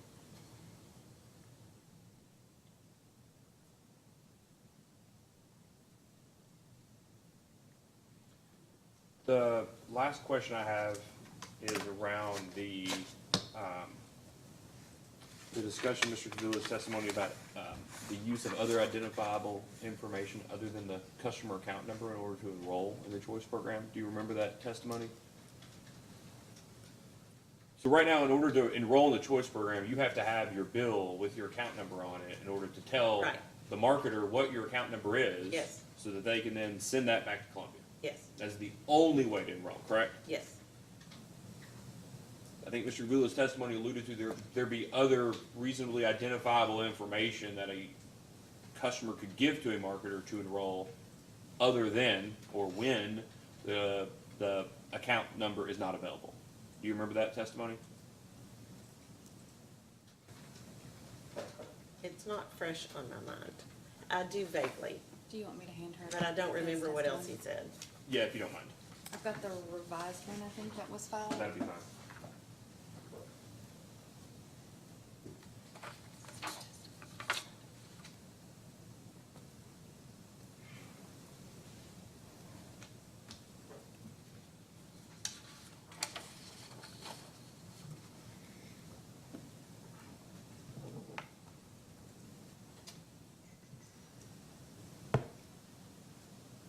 If you will go to page 18 of his revised testimony. Okay?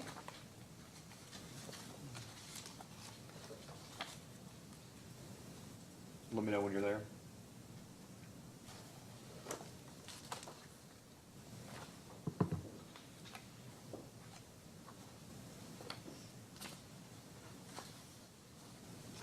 I have page 18.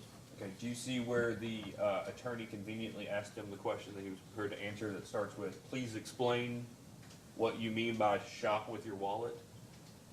You see that question? I see it on page 17. Maybe I have a different version. But yes, I do see the question, please explain what you mean by shop with your wallet. And then the response starts with to enroll with a gas marketer, comma? Yes. Okay. Mhm. So that first sentence is correct? To enroll with a gas marketer, a customer must provide their 15-digit Columbia account number. That is correct. Okay, so if you skip down 4 lines, there's a sentence at the very end of the line that begins, "I propose." I propose, yes. So I've got, "I propose, instead of requiring customers to provide their utility account number, that customers be permitted to provide at the point of sale some other unique identifier that they readily know and which is in their Columbia account record." Period. Did I read that correctly? Yes. Okay, so do you have a concern with folks using their driver's license number, their, I don't know if you all, what's in the Columbia account record? I think that's important, that we know what is in the Columbia account record, whether their social security number, their driver's license number, et cetera. Most utilities, my understanding, at least ones we regulate, the tariff allows the utility to ask for their social security number, but only for the purposes of conducting a background check to waive a deposit, for instance, and then they wipe it. That's correct. What other information would you all have that this might be possible with? All we have is name, address, telephone number. Okay. Go. I don't know procedurally how we do this. A customer could have a 4-digit PIN that could be assigned, and they could use that with their Apple or whatever, their pay wallet. So could we take a look at whether that is an option in the discovery We can ask if they have other. or any other identifiable? So that's what, as a posting data request, I'm gonna ask for the information that Columbia has in its account record, Okay. just general. Okay. Those are all the questions I have. Ms. Honaker, I'd like to do us all a favor. Let's go ahead and take a short recess. We'll come back at 5 after 11. Will that give you plenty of time to take a break and talk with your client? Yes. Okay. All right, we'll be in a short recess.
back on the record in case number 2021-00386.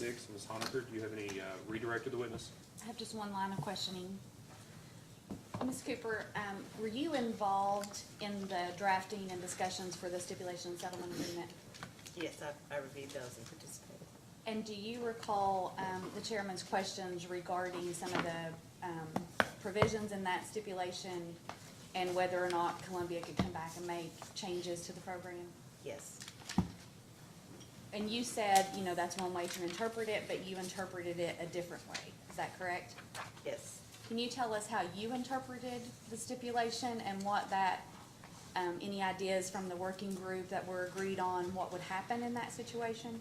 Yes, so the chairman was asking me, weren't we prohibited, Columbia prohibited from making any sorts of changes? I think I'm getting this right, Mr. Chairman, if, until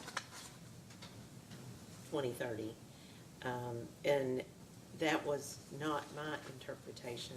The settlement allows the program to continue through 2030.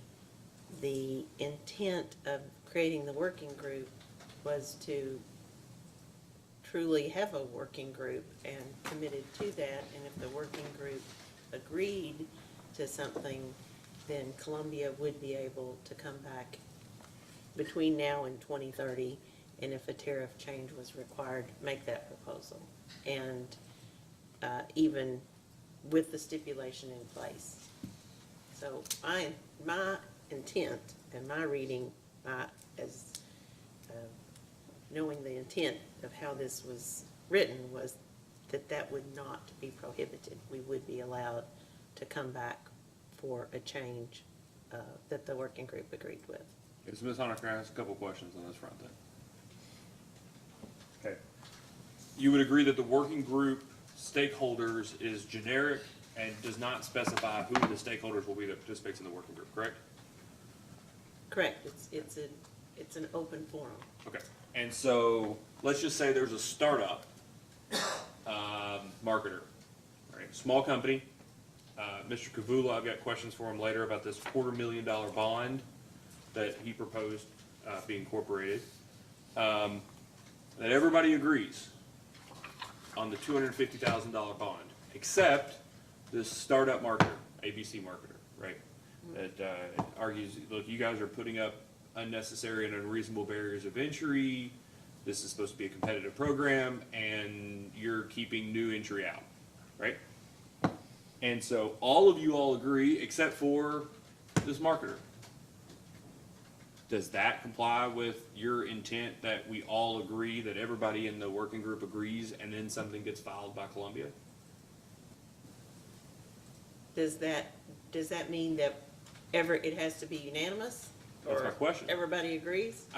You said, we all agree, we'll file it. I'm wanting to understand that, what does that actually mean in practice? So it is, I'm gonna say, I don't wanna say it has to be unanimous, but at least the greater majority would need to be in support, and certainly Columbia would need to be in support of the request, because it would be Columbia's obligation to make the request. And I think Columbia's operation of the program would be one that we are to operate within the bounds of the tariff, to treat all marketers, and to your specific idea there, equally, and that, could be viewed as thwarting competition. If that was the provision and everybody agreed to it, would Columbia still bring it? If everybody agreed to it, and Columbia agreed to it, and everybody except this one entity, I think that would be something that we'd have to consider. We could bring it, but I think we'd have to consider, there's nothing here that says it's an absolute one way or the other about what might be brought, but I think that it is permissible, my interpretation, to bring things that the majority of the working group would agree upon. If there's Okay, one so- holdout, So the majority has to include Columbia, correct? In your scenario. What if everybody, the AG's office, Lexington, Louisville, everybody, the Kentucky League of Cities, CAECO, you get 100 people at this meeting, and 99 of them all think you should do this one thing, and Columbia disagrees. The vast majority of people think you all should do something. Are you saying that you would still file it even if you all didn't agree with it? I don't think we would. Okay, so you're not abrogating any of your rights to make the final determination as to what tariff to file, regardless of the not unanimity, but the majority view of the remaining stakeholders, correct? Since it's Columbia's, the jurisdictional entity that would have to bring the application, I think Columbia would have to be in agreement. Okay, and so going to this, your intent and your reading of the stipulation, does anything in the stipulation, let's just take that scenario, that extreme scenario, everybody agrees except for you all, and let's say the other signatories of this document, so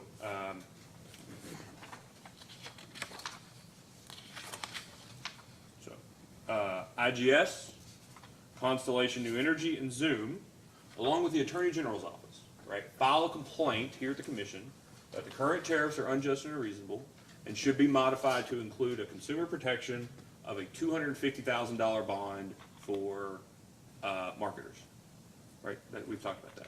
They file a complaint. Is it your intent, is it your expectation that this joint stipulation permits that or doesn't permit that? I don't think anything precludes anyone from filing whatever they want to at the commission.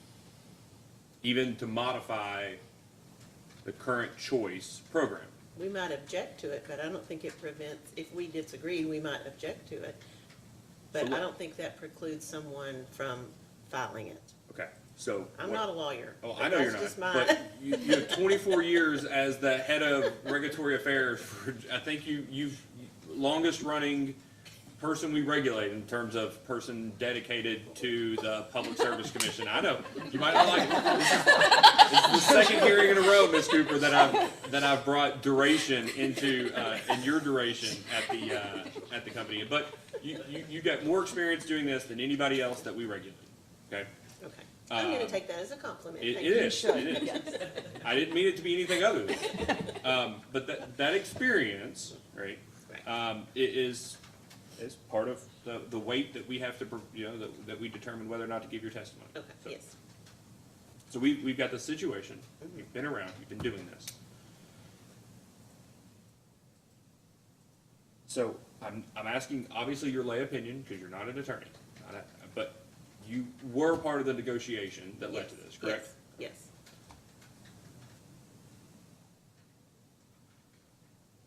The stipulation extends the choice program through 2029, correct? Correct. Okay. Is it your expectation, is it your intent as a result of this stipulation, that this is, when it talks about the choice program, you all are just talking about the very specific change to the tariff, the proposed additions, edits to the tariff, that extend the duration of the program, but that you don't believe, I just want to make sure I understand, I'm going to make a statement in the form of a question because that's my prerogative, but I want to make sure what I'm understanding is correct. That you believe that you, though, can otherwise propose changes to the tariffs related to this program between now and 2029 outside of the proposed end date being sooner than September 30, 2029. Yes. But if with the agreement working with the working group. And why else would we have a working group? Well, that's a good question. Yeah. And that's actually, not necessarily, that's kind of my point. Okay, That none of this agreement, governance, voting structure of the working group, all these things that you're talking about are not located at all in the black and white terms of this joint stipulation. Would you agree? yes. So it is open to interpretation. Well, Yeah, not even, I'm giving but there's you- nothing to interpret on that front, right? It just says, would you agree that it just has 3 sentences regarding the choice program extension, and then two sentences on the green gas carbon neutral products reporting, and then another 2 sentences on the gas choice working group? Yes, and then it has,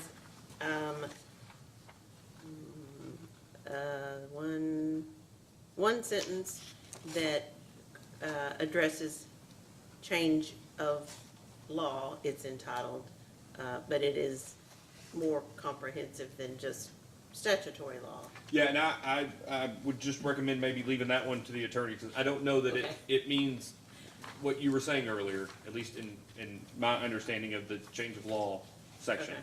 That would, well, I'll just leave it at that. But, so all this other stuff, we'll call it, right? This voting structure governance, majority, non-majority, utility must agree, all these different things, are all your understanding of what you think the working group ought to be. You would agree that none of those terms are in the joint stipulation. I agree. Okay, and just so that we're all clear,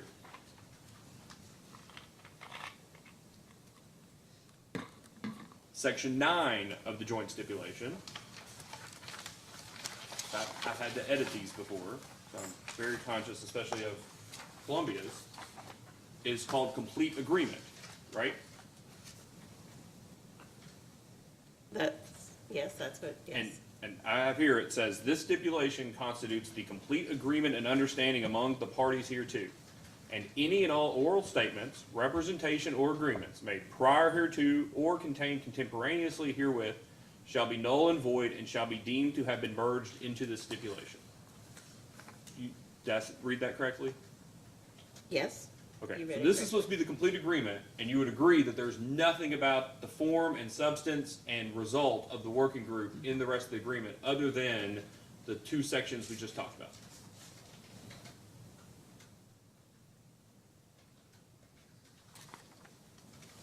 That's true, there's not. Sorry, Ms. Honor, you keep going. I'm gonna ask just a question on the scenario that he, went out where you have this 250,000 bond, you have one marketer that's kinda holding out. And you said you thought Columbia could still bring that if you decided to bring it, is that correct? Yes, Would that one marketer that objected be able, to still exercise their rights to intervene in that proceeding in front of the commission? absolutely. Nothing further.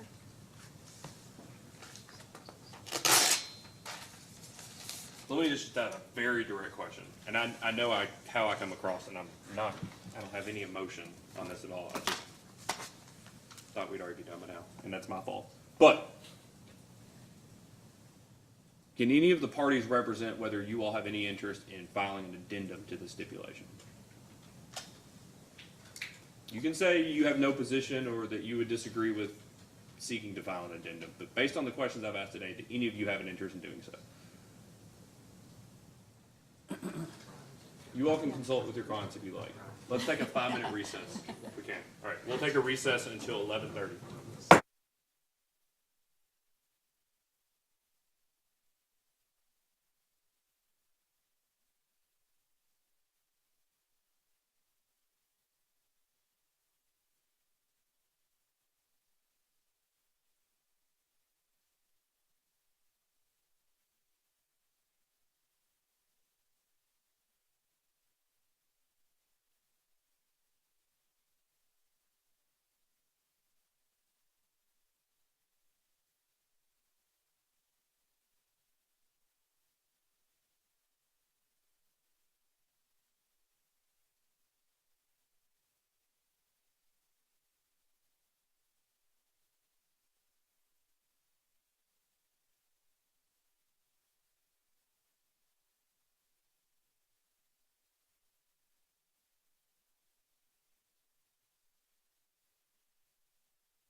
on the record in case number 2021-00386. I'll start off by saying, you know, I've read the stipulation a couple times.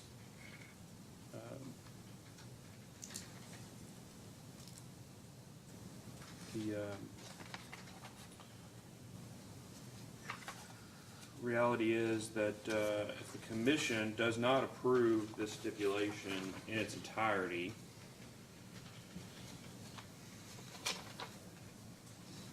in section 7,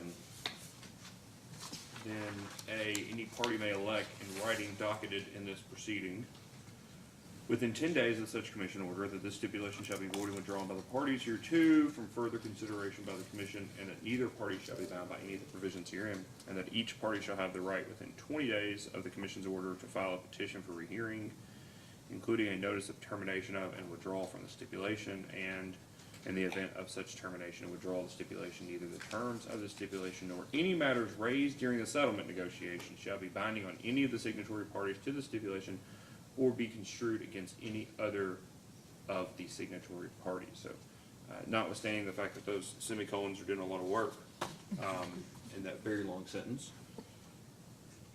I asked the question I asked before we took a break in light of an interest in not having unnecessary litigation, and also in the vein of my previous comment that I've been part of collaboratives and working groups that are nothing more than lip service and an interest in settling a case in front of folks, and then the utility being content, basically ending their obligation there. So I'm personally not content with the lack of substance, I'll say, around with respect to guardrails of the work group and specificity of the work group. And by making that statement out loud,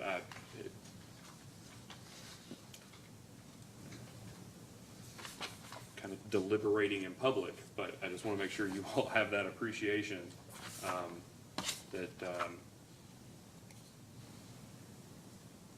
well, you all are smart people. I'll say those two things separately or in conjunction. So I'll ask the question earlier, or I'll ask the question again that I asked earlier. Are any of you do any of you all or your clients have interest in considering an addendum to the stipulation? The parties discussed at the break, and I think we're all in agreement that we would be willing to do an addendum for the intent of being able to come back and make changes that come out of the working group. That was not something that the parties intended to be a prohibition, that this couldn't be changed within that 7-year period, but that it would extend for that 7-year period. So changes that are, discussed in the working group that are agreed by the majority would come back before we could bring that back before the commission to make changes, just not in the program earlier than that end date. That could not be a change that we would bring. Just to say this differently, that you all verbally agree that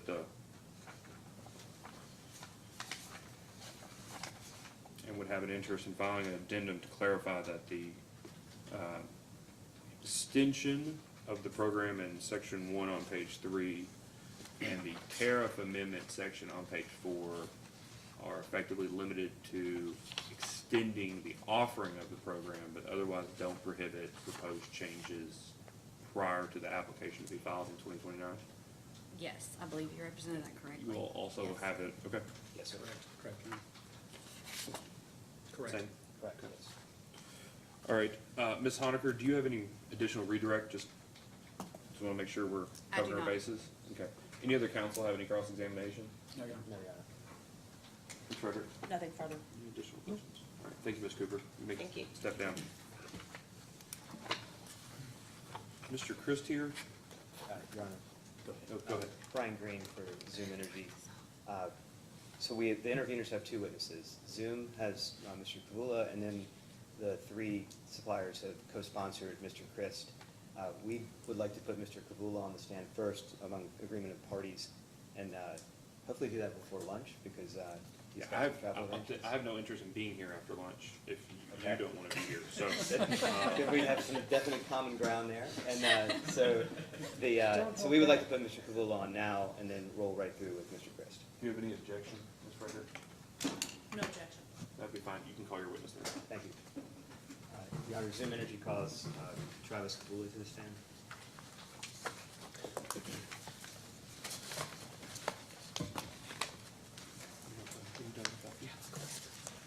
I'm only got 4, so I need to keep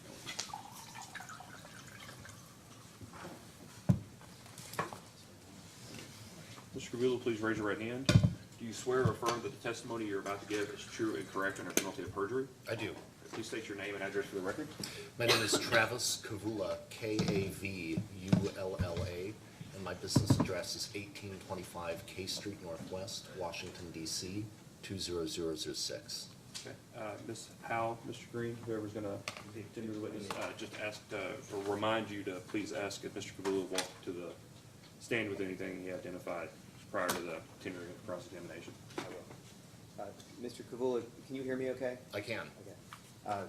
Did you cause to be filed on March 25th, 2022, direct testimony consisting of 22 pages, a verification page, and 16 exhibits? I did. And did you also cause to be filed on September 26th, 2022, revised direct testimony in both clean form and red line form, as well as which consisted of 23 pages, a verification page, and again, the 16 exhibits? I did. And if I were to ask you the same questions today in the revised testimony under oath, would your answers be the same? But for the revisions that were filed on September 26th, the answers would be the same. Okay. Do you have anything with respect to the testimony? Well, let me get to the other testimony first. On September 27th, did you cause to be filed 6 pages of testimony in support of the joint stipulation? I did. And a verification page as well? I did. And can you tell us what, if any, documents you have in your possession at this very moment?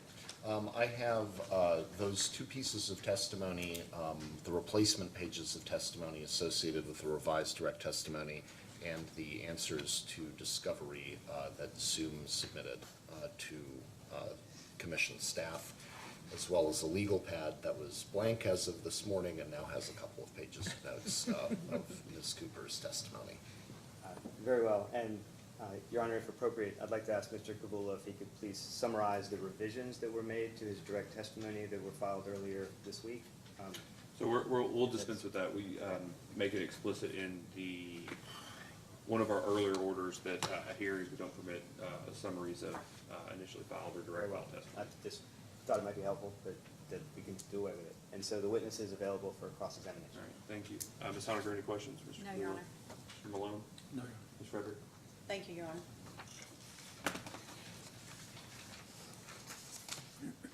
According to the annual performance report of the choice program that was filed in June of 2022, the current participants are 13,213 residential customers and 2,113 commercial customers. And using this report and comparing it against other reports that have been filed here at the commission over the course of years of this program, it appears that participation is dropping as far as customer participation in the program. To what do you attribute the decline in customer participation? Now, certainly one of the relevant factors is the program's looming expiration.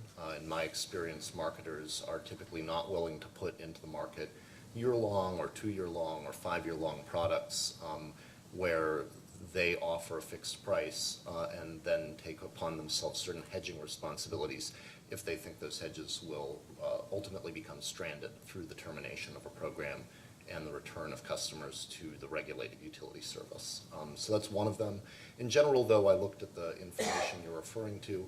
The decline seems to me to be relatively small, and I would, in talking about the Columbia program, I generally refer to it as approximately 1/5 of customers and throughput being served by choice marketers, and that has generally continued to be true throughout the 5-year period that I reviewed.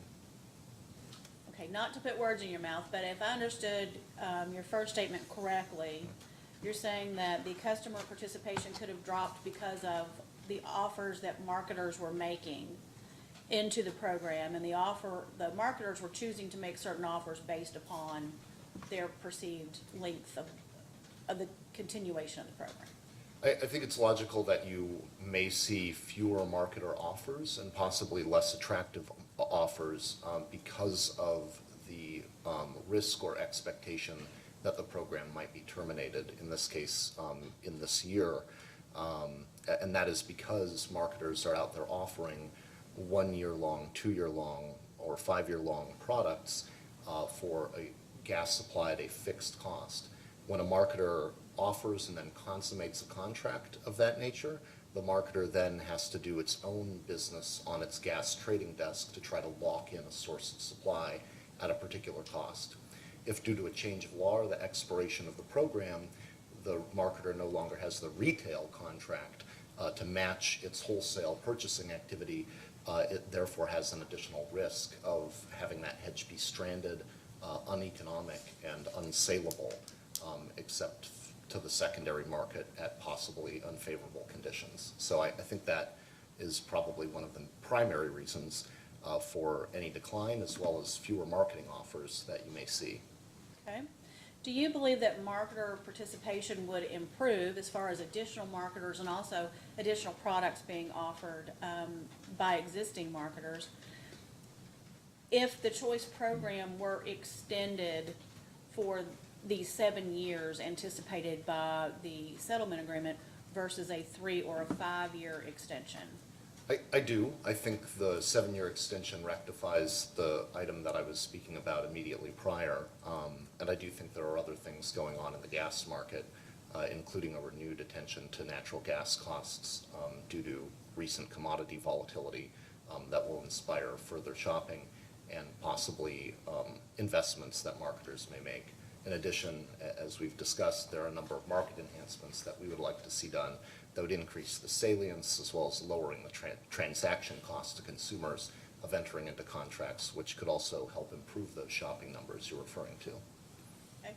Earlier in Ms. Cooper's testimony, she talked about some education efforts that Columbia has made to educate customers about the program.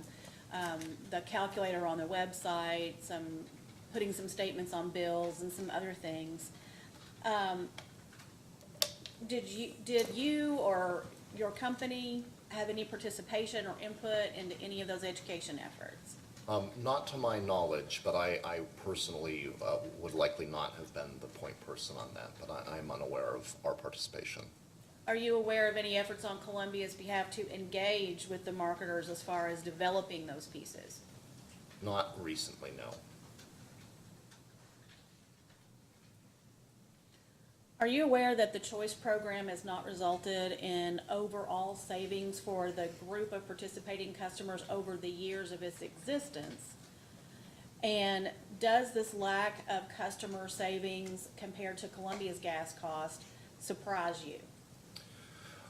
I would say I'm aware of the spreadsheet that Columbia produced in Discovery, but I would dispute the terminology savings because it contains a complete representation of costs, but not a complete representation of benefits of the products and offerings that competitive marketers are out there offering. It includes, for example, no imputation of value for environmentally preferred products or from the kind of insurance-like product that a customer might take from fixing their gas cost, from the affinity programs that companies like Zoom offer in terms of providing charitable contributions on behalf of the customer, or affinity programs like airline points. So all of the costs of those things are represented in the spreadsheet you're referring to, but no imputed value is incorporated into the spreadsheet for any of those items at all. So I will say, in more direct answer to your question, that I think in terms of gas cost, it may represent a comparison, but it does not take account of one of the main purposes of the competitive market, which is to diversify products and to add value to product offerings in pursuit of and because of that diversification. Okay. Along that lines, and trying to read the customer's mind, what is your view about why customers want to have the option of buying their own gas? I rarely agree with the regulated utility so much as I did with Ms. Cooper's statement that it's the American way. I guess in some sense it is as simple as that. Now, I have reviewed the survey responses that Matrix Group conducted on behalf of Columbia Gas. I've also looked at recent survey responses from neighboring jurisdictions like West Virginia and Ohio. I'm familiar with a survey that was done in Connecticut. And there tend to be, first, the generic expression of support for choice that you heard Ms. Cooper say, which customers can choose from a variety of suppliers of virtually any service that they might desire in the American economy, and that this shouldn't be any different. Second, we do see a lot of people saying they're in it to try to fix a rate and to get budget certainty so that their gas costs in terms of the unit rate do not change, in this case every quarter. You do have people expressing a desire to save money, which you would expect. You have customers expressing a desire for environmentally preferred products as well. I would say those are the primary reasons. Okay. And going back to the survey results, do those survey results concern you in that the customers that are participating in this program don't seem to always know that they're participating in this program? That was perplexing and to some degree concerning. It does speak generally to the low salience, as I've called it already, on the stand of this particular commodity. People are not prodded to necessarily be aware of who their marketer is, even after signing a contract. I point in my testimony to the fact that simple things like the representation of a marketer's logo on the Columbia bill is not something that exists in the Columbia service territory in their billing, unlike other jurisdictions, and that even small efforts to try to gain awareness that the customer is in fact being served by an identifiable and separate third party for marketing purposes would be an enhancement. It would also allow customers to answer questions like that correctly and to better know who to complain to if they're unsatisfied with their service. But I will point to other low salience products in the American economy that do not have especially wide recognition. I honestly could not tell you who the insurer of my home is, even though that's my most valuable asset. I couldn't tell you who provides for my toddler's life insurance, even though that's a valuable product that I've chosen to purchase, optionally elected into it during my company's annual elections. So there are a variety of products in the American economy that provide a kind of financial protection, insurance, certainty of rates or payouts if events happen, or in this case commodity prices rise, and for whatever reason there is often not a lot of brand recognition around those products unless, like Geico, you invent a cartoon character and spend billions of dollars to make it ubiquitous. What role do you envision you or your company having in the working group proposed in the stipulation and a settlement agreement? Well, we would not have agreed to the stipulation unless we intended to be an active participant. So I can commit to you here and now that despite having generally fewer customers in this market than the two other intervening marketers, as I understand it, that will be an active participant in trying to enhance the retail market and make it more favorable to customer shopping. And we're happy to participate in biannual meetings or even more frequent meetings. My team of regulatory personnel is about 20 people large, and we cover a business of many jurisdictions with about 6 million retail customers across North America. We are, like Columbia, I suspect, spread a little bit thin, but this is a market that's interesting to us, and we will be an active participant in the working group. Okay. Have your customers in the Choice program achieved an overall positive dollar savings in any year that you have offered products in the program? With the important caveat that I will not try to, repeat myself on, of disputing that terminology of savings, I could not answer that question for you right now. If it were asked of you in a post-hearing data request, could you provide the information? We can try. If you would pose the question, we'll try to get you that information. Thank you, Mr. Chairman. Those are all of my questions for this witness. No, I don't have any. So surprised you to find out I have a few. So talking about the working group process, would it be reasonable for all of the participants in the working group to be able to have input into the agenda of each working group meeting?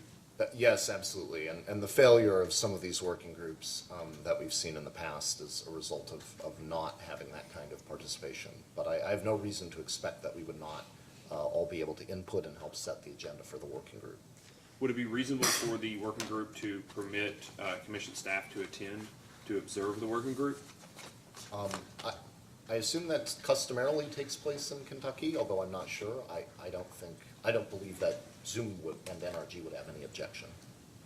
Do you believe it would be unreasonable for the working group to have some sort of minutes, even if they're not incredibly specific, you know, a transcript-like minutes, but maybe like RTO processes do with who was in attendance and what general subjects were discussed and what the outcome of those discussions were? That generally is the best practice in my experience. I assume the NRG doesn't have an endless amount of capital. Is that a fair assumption? That is a fair assumption. Yeah. And do you, I hear you talking about the sunsetting of the program. Is that effectively an argument that marketers are exemplifying, I guess, a sort of capital discipline, that it's not worth their time? They're trying to be smart about their use of money and don't want to put it at somewhere that's at risk if there's other places they can put it with a lower risk or higher return? That's correct. Capital in the competitive economy gets dedicated to its highest and best use, subject to regulatory requirements to invest capital, some of which pertain even to firms that are generally characterized as competitive in the energy economy. But certainly our decision to spend money on putting out offers, on marketing, on hiring personnel or engaging third parties to try to interface with customers, all of those things are things we do at our option. And jurisdictions and service territories like Columbia's are therefore in competition for our investment of capital with other places. So I hear about capital discipline a lot these days, especially in respect to the oil and gas E&P field, where shareholders are demanding to finally make money off their investments that have been in shale fields for 5 or 10 years. And so they don't want the money to be spent. They want the money to come back to them and not be put into additional investments, because there's a concern that they might not make a return on any additional invested capital. Is that the idea that, well, let me withdraw that. Is that the idea question? Do you have an expectation that would it be reasonable to assume that the uncertainty of programs like this would lead marketers to have an additional risk premium added to the offerings out of a concern that the program might end in the middle of that offering term? It is possible. Like I said in my response to the question from Commission Counsel, I think it would be imprudent for a marketer to offer a product that had the regulatory risk of being a stranded asset, specifically related to a hedge, without reflecting that in the price they were charging to customers. I want to make sure I understand a portion of your testimony. There's a section in it that talks about something about don't expect me to be silent, or I'm paraphrasing here, but there was a in your, this is your not your direct, but your stipulation testimony.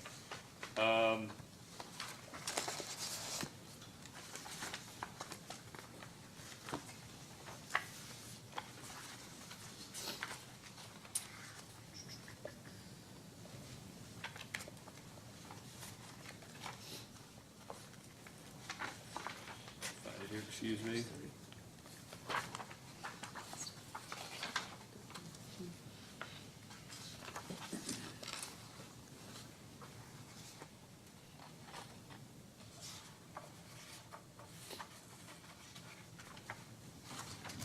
Word search is far easier. Maybe you're looking at page 3, lines 13 to 15? That would be the area. Thank you, silence. That's the silence reference I was looking for. So I read it as, the parties have pledged in good, this is page 3, line 13. The parties have pledged in good faith to work their stakeholder process. And at the same time, no party has agreed to silence itself or void its options to come back to the commission should that process be unavailing. Did I read that correctly? That's right. Okay, so is that along the lines of, let's say what the last 45 minutes has been about, that the anticipation is that everybody wants to, my characterization, everybody wants to try to make the work group work, and that if it just fails miserably or fails less than miserably, that nothing as you read the stipulation abrogates any of the parties' rights to file either a tariff change with the commission or a complaint with the commission? Right. My understanding of the stipulation, and I think it's what has now been agreed to orally in offering an addendum, is that parties are agreeing and foreclosing themselves from putting to the commission a request to terminate the program before 2029-2030. But what they're not doing is putting off the table their ability to make tariff filings, or if it were not the party with tariff filing rights, like Zoom, a marketer, make a complaint that the tariff is unreasonable and should be substituted for. But ideally, that activity concerning market enhancements about the nature of the program to be extended, that the conversation about those market enhancements should take place within the context primarily of the working group to try to achieve some level of consensus before they are filed. Very quickly, the $250,000, you heard my scenario. It's not the most unreasonable scenario, and I know that because I said it. So $250,000 is a lot of money, but a bond is not $250,000 cash, right? But it has a cost. Would you agree? It has a cost, yes. And so I didn't, that was one of the proposals in your direct testimony that didn't necessarily come with an explanation of the need or the basis of the recommendation, or not one that I gathered. So what would be the concern that would necessitate that $250,000 bond for those, a marketer participating in those activities? Yeah, a number of my recommendations are sourced from the experience of other jurisdictions and their programs, and this, like others, is one of them. I think to the degree that the commission, and you may have referenced this in a manner, is concerned that it does not more directly regulate marketers, that an effective way of regulating their conduct indirectly is by requiring them to post some kind of security bond with Columbia or some other party in order to guarantee their conduct around certain items. Yeah, and so that, I won't make any promises here, but I think that's my last question is, are there any other jurisdictions in which your relationship with the regulator is the way it is in Kentucky, which is effectively, there isn't one? There isn't one. And instead, your participation in a choice or a competitive retail offering is actually through a program offered by the regulated utility. I may not have fully internalized that nuance before today, and I haven't thought entirely deeply about it. I was surprised to some degree to hear Columbia express its view of what it could do on its own authority to regulate supplier offers, for example, that they expressed just earlier. But I have not thought through the full implications of having a competitive market that is, in a sense, regulated by the regulated utility as opposed to the regulator itself. And I can't name for you many examples of where there would be, say, a complete absence of regulatory function by the regulator, but I don't think that's the case here either, since the program is spelled out in the tariff that you all approve and may modify for Columbia. So I would have to, I'm sure there's a law review article in this somewhere about how regulators can regulate a competitive market through the provider of remaining monopoly services that essentially acts as the platform or gatekeeper on it. I know that's much discussed in the telecommunications and internet space right now, and I just haven't thought about it fully in this context. Yeah, and I guess that was the reason I asked, and I was kind of asking if that's an anticipation of something that you or your company plans on bringing up in the work group, because I read through some of your recommendations, right, like when you move, there being the initial offering, right, of instead of it being the default to the utility, instead there be an explanation of the opportunity of choice in a state like Pennsylvania or Maryland or Ohio, where yes, there's a default opportunity for gas and electric, but as a general matter, the state does not have monopoly utilities, and the expectation is that competition is the rule and the default is the exception, whereas here, it's the regulated utility that is the default and the competition is the exception. So, you know, if the work group wants to take up those nuances and figure out whether things that happen in other states are applicable or are not applicable, I think that would be helpful for our consideration.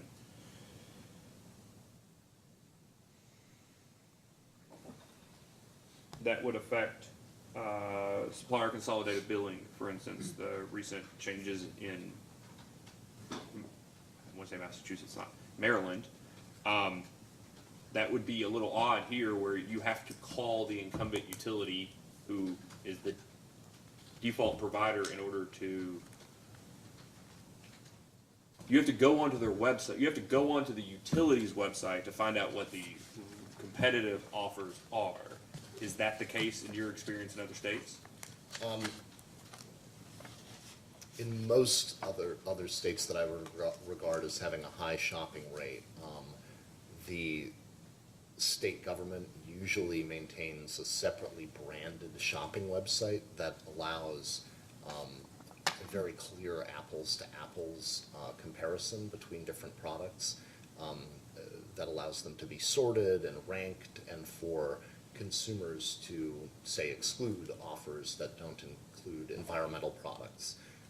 And so that ultimately is something I think we would be interested in seeing established in other markets to make the shopping process easier.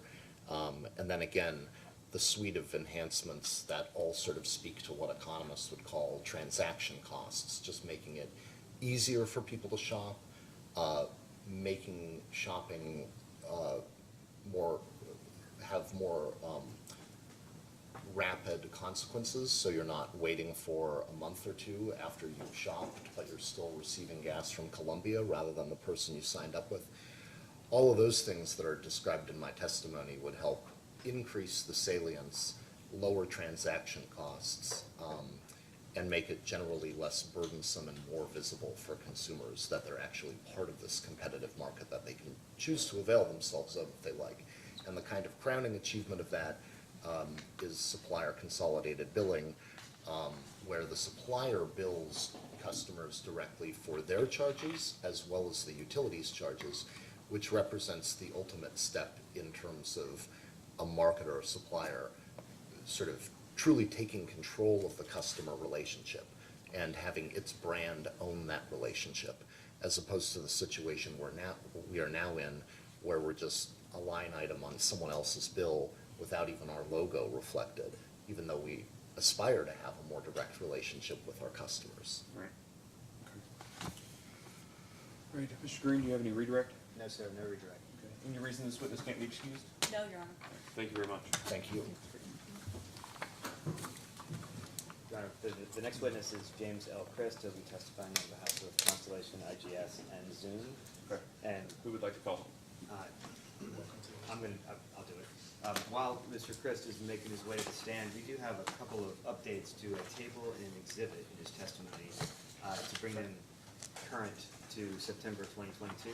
I'm happy to pass those out and then Yeah, introduce those. please do, but I would ask that after the hearing, let's give it maybe within 5 days or so, that you all do a notice of filing with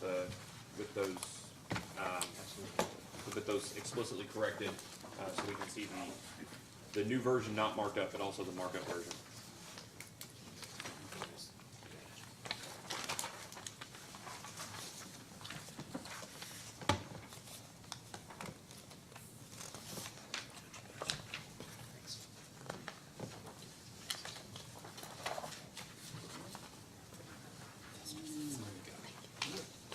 do you anticipate moving to make these hearing exhibits, or you're just providing this for our benefit? I would. Okay. Do you have additional do you have copies of this? No. Oh, I'm sorry. Should be there,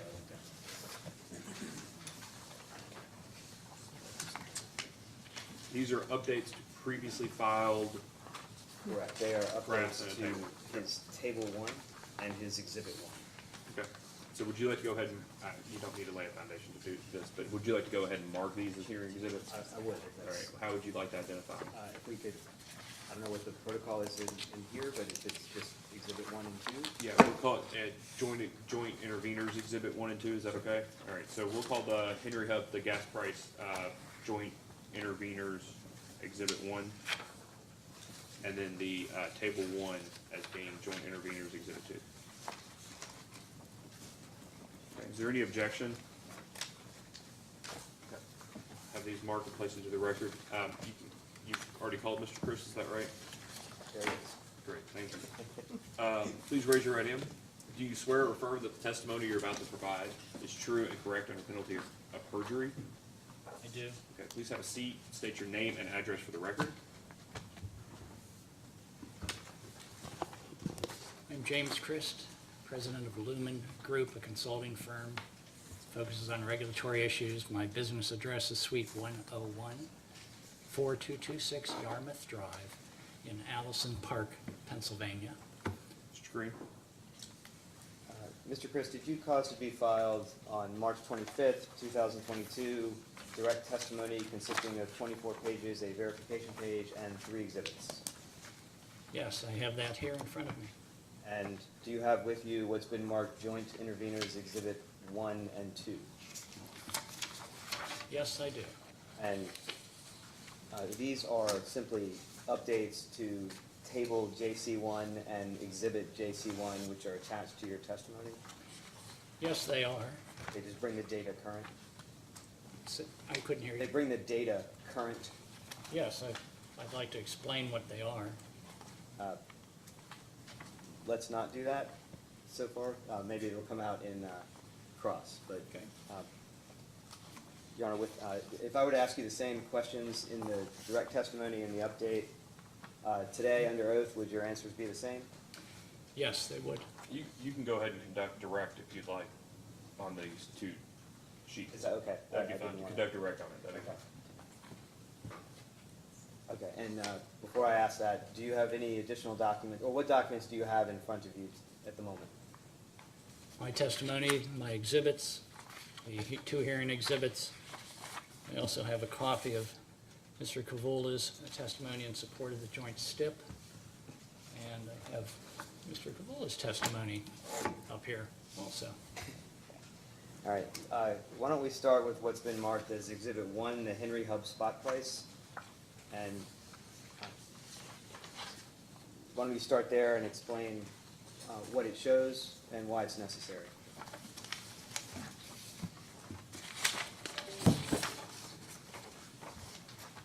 My testimony that I filed in March, I provided a historic chart from the Department of Energy's Energy Information Administration that ran from about 1995 or so up to 2022 in March.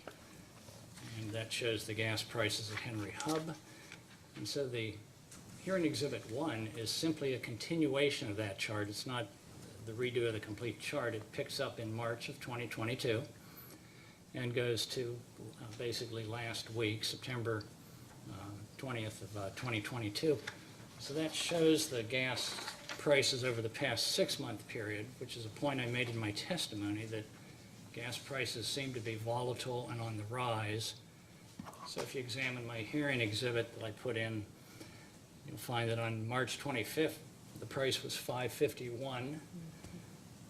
And yet on September 20th, it was $8.01. So there's a notable increase. And in fact, the high during this period was on August 22nd.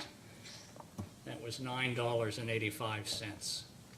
So, point made that gas prices are volatile. They've been increasing in the past 6 months. Okay. And then going to what's been marked Exhibit 2. Same question. Can you tell us what that is and why we're introducing it.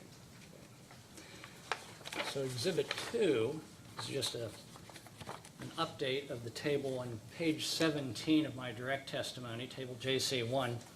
Those are Columbia's GCA prices. Those are the prices that they would charge their sales customers for gas. And in my testimony that was filed, I made the point of illustrating how the price has increased from $4.25 back in December of 2020 to $7.20 in February of this year. And my table that, here in Exhibit 2 just continues that on to show that prices have continued to increase, and the most recent GCA price of Columbia, September 1, was $9.78.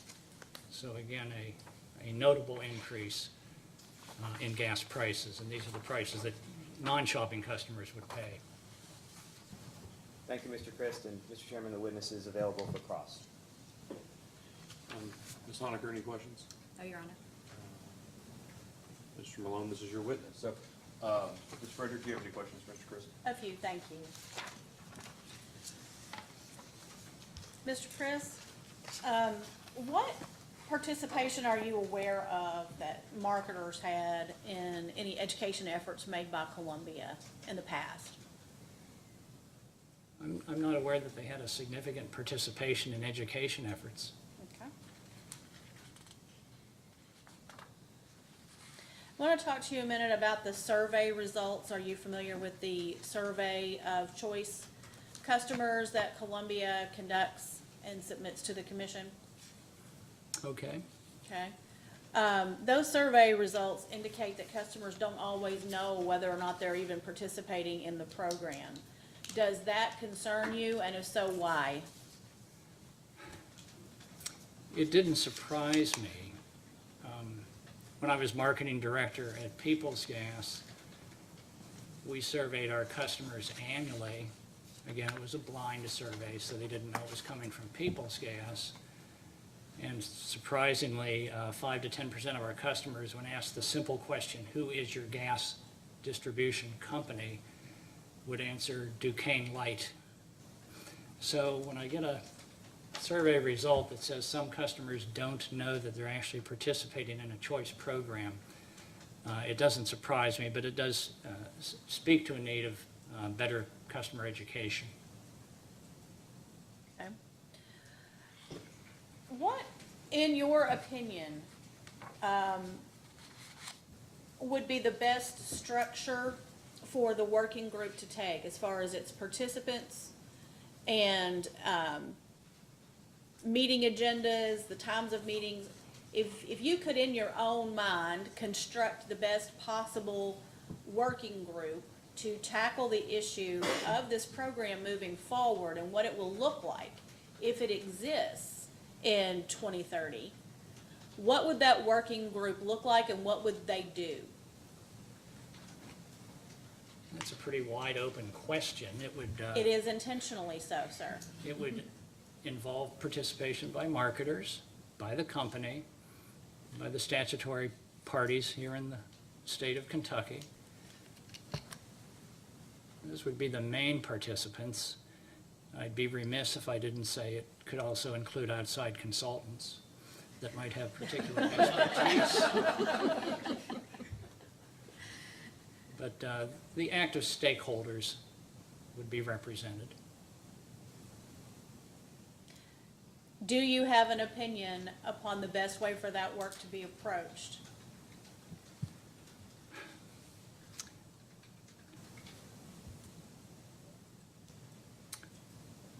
I don't know that I have an opinion on the best approach, but the working group has to get stuff done. And I've sat here all morning and I've heard examples of maybe working groups that are not productive. And I've also participated in such groups. So I think one thing that makes them productive is that they do get a clear message from the commission that they expect certain results and productivity out of the groups. So with that in mind, what recommendation would you make as far as reporting requirements to the commission from such a working group?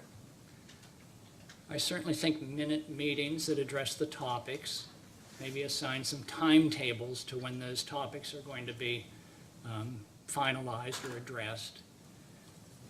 Those types of things are good to have because they show that they intend to make progress and are making progress.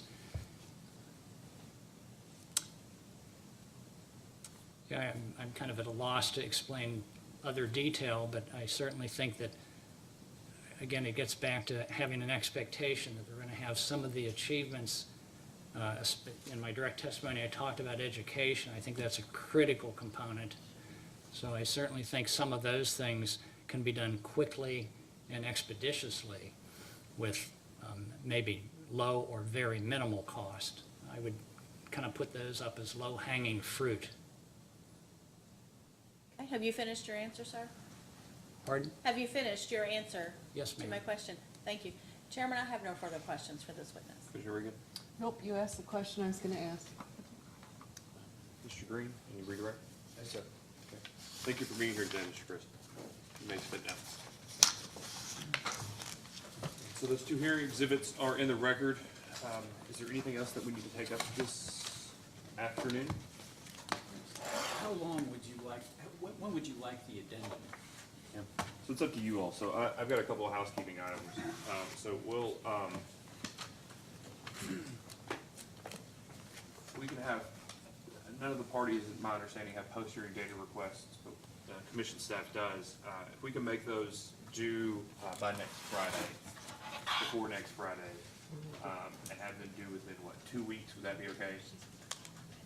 So due on, Having them out by next Friday is not a problem as far as having the information, the responses due back, that's a question for the party. well, and so my thought is, you all have heard the questions today. This hearing will be up on YouTube by 5 o'clock this afternoon.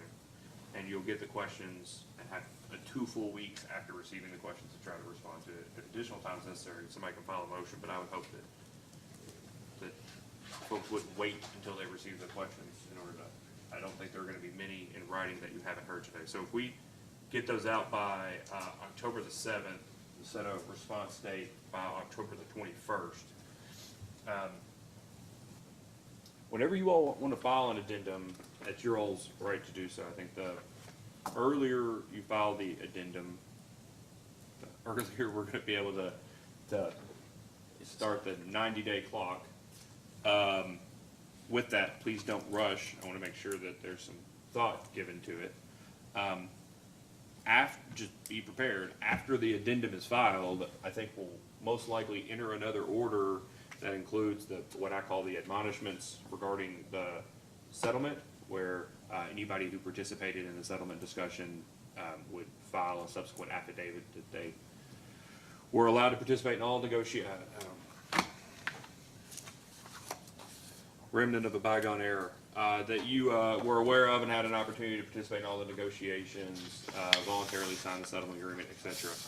So after the addendum is filed, then I suspect we'll enter an order with this as an attachment, asking folks to file affidavits for anybody that did participate in the settlement discussions to confirm as much under oath or verification. And then I suspect we'll probably have that order out a couple of days after the addendum is filed with us. And then I think that will probably be well, it just depends on whether data request responses are filed before or after that order goes out. And we'll probably give you all 7 days to file those verifications. Okay.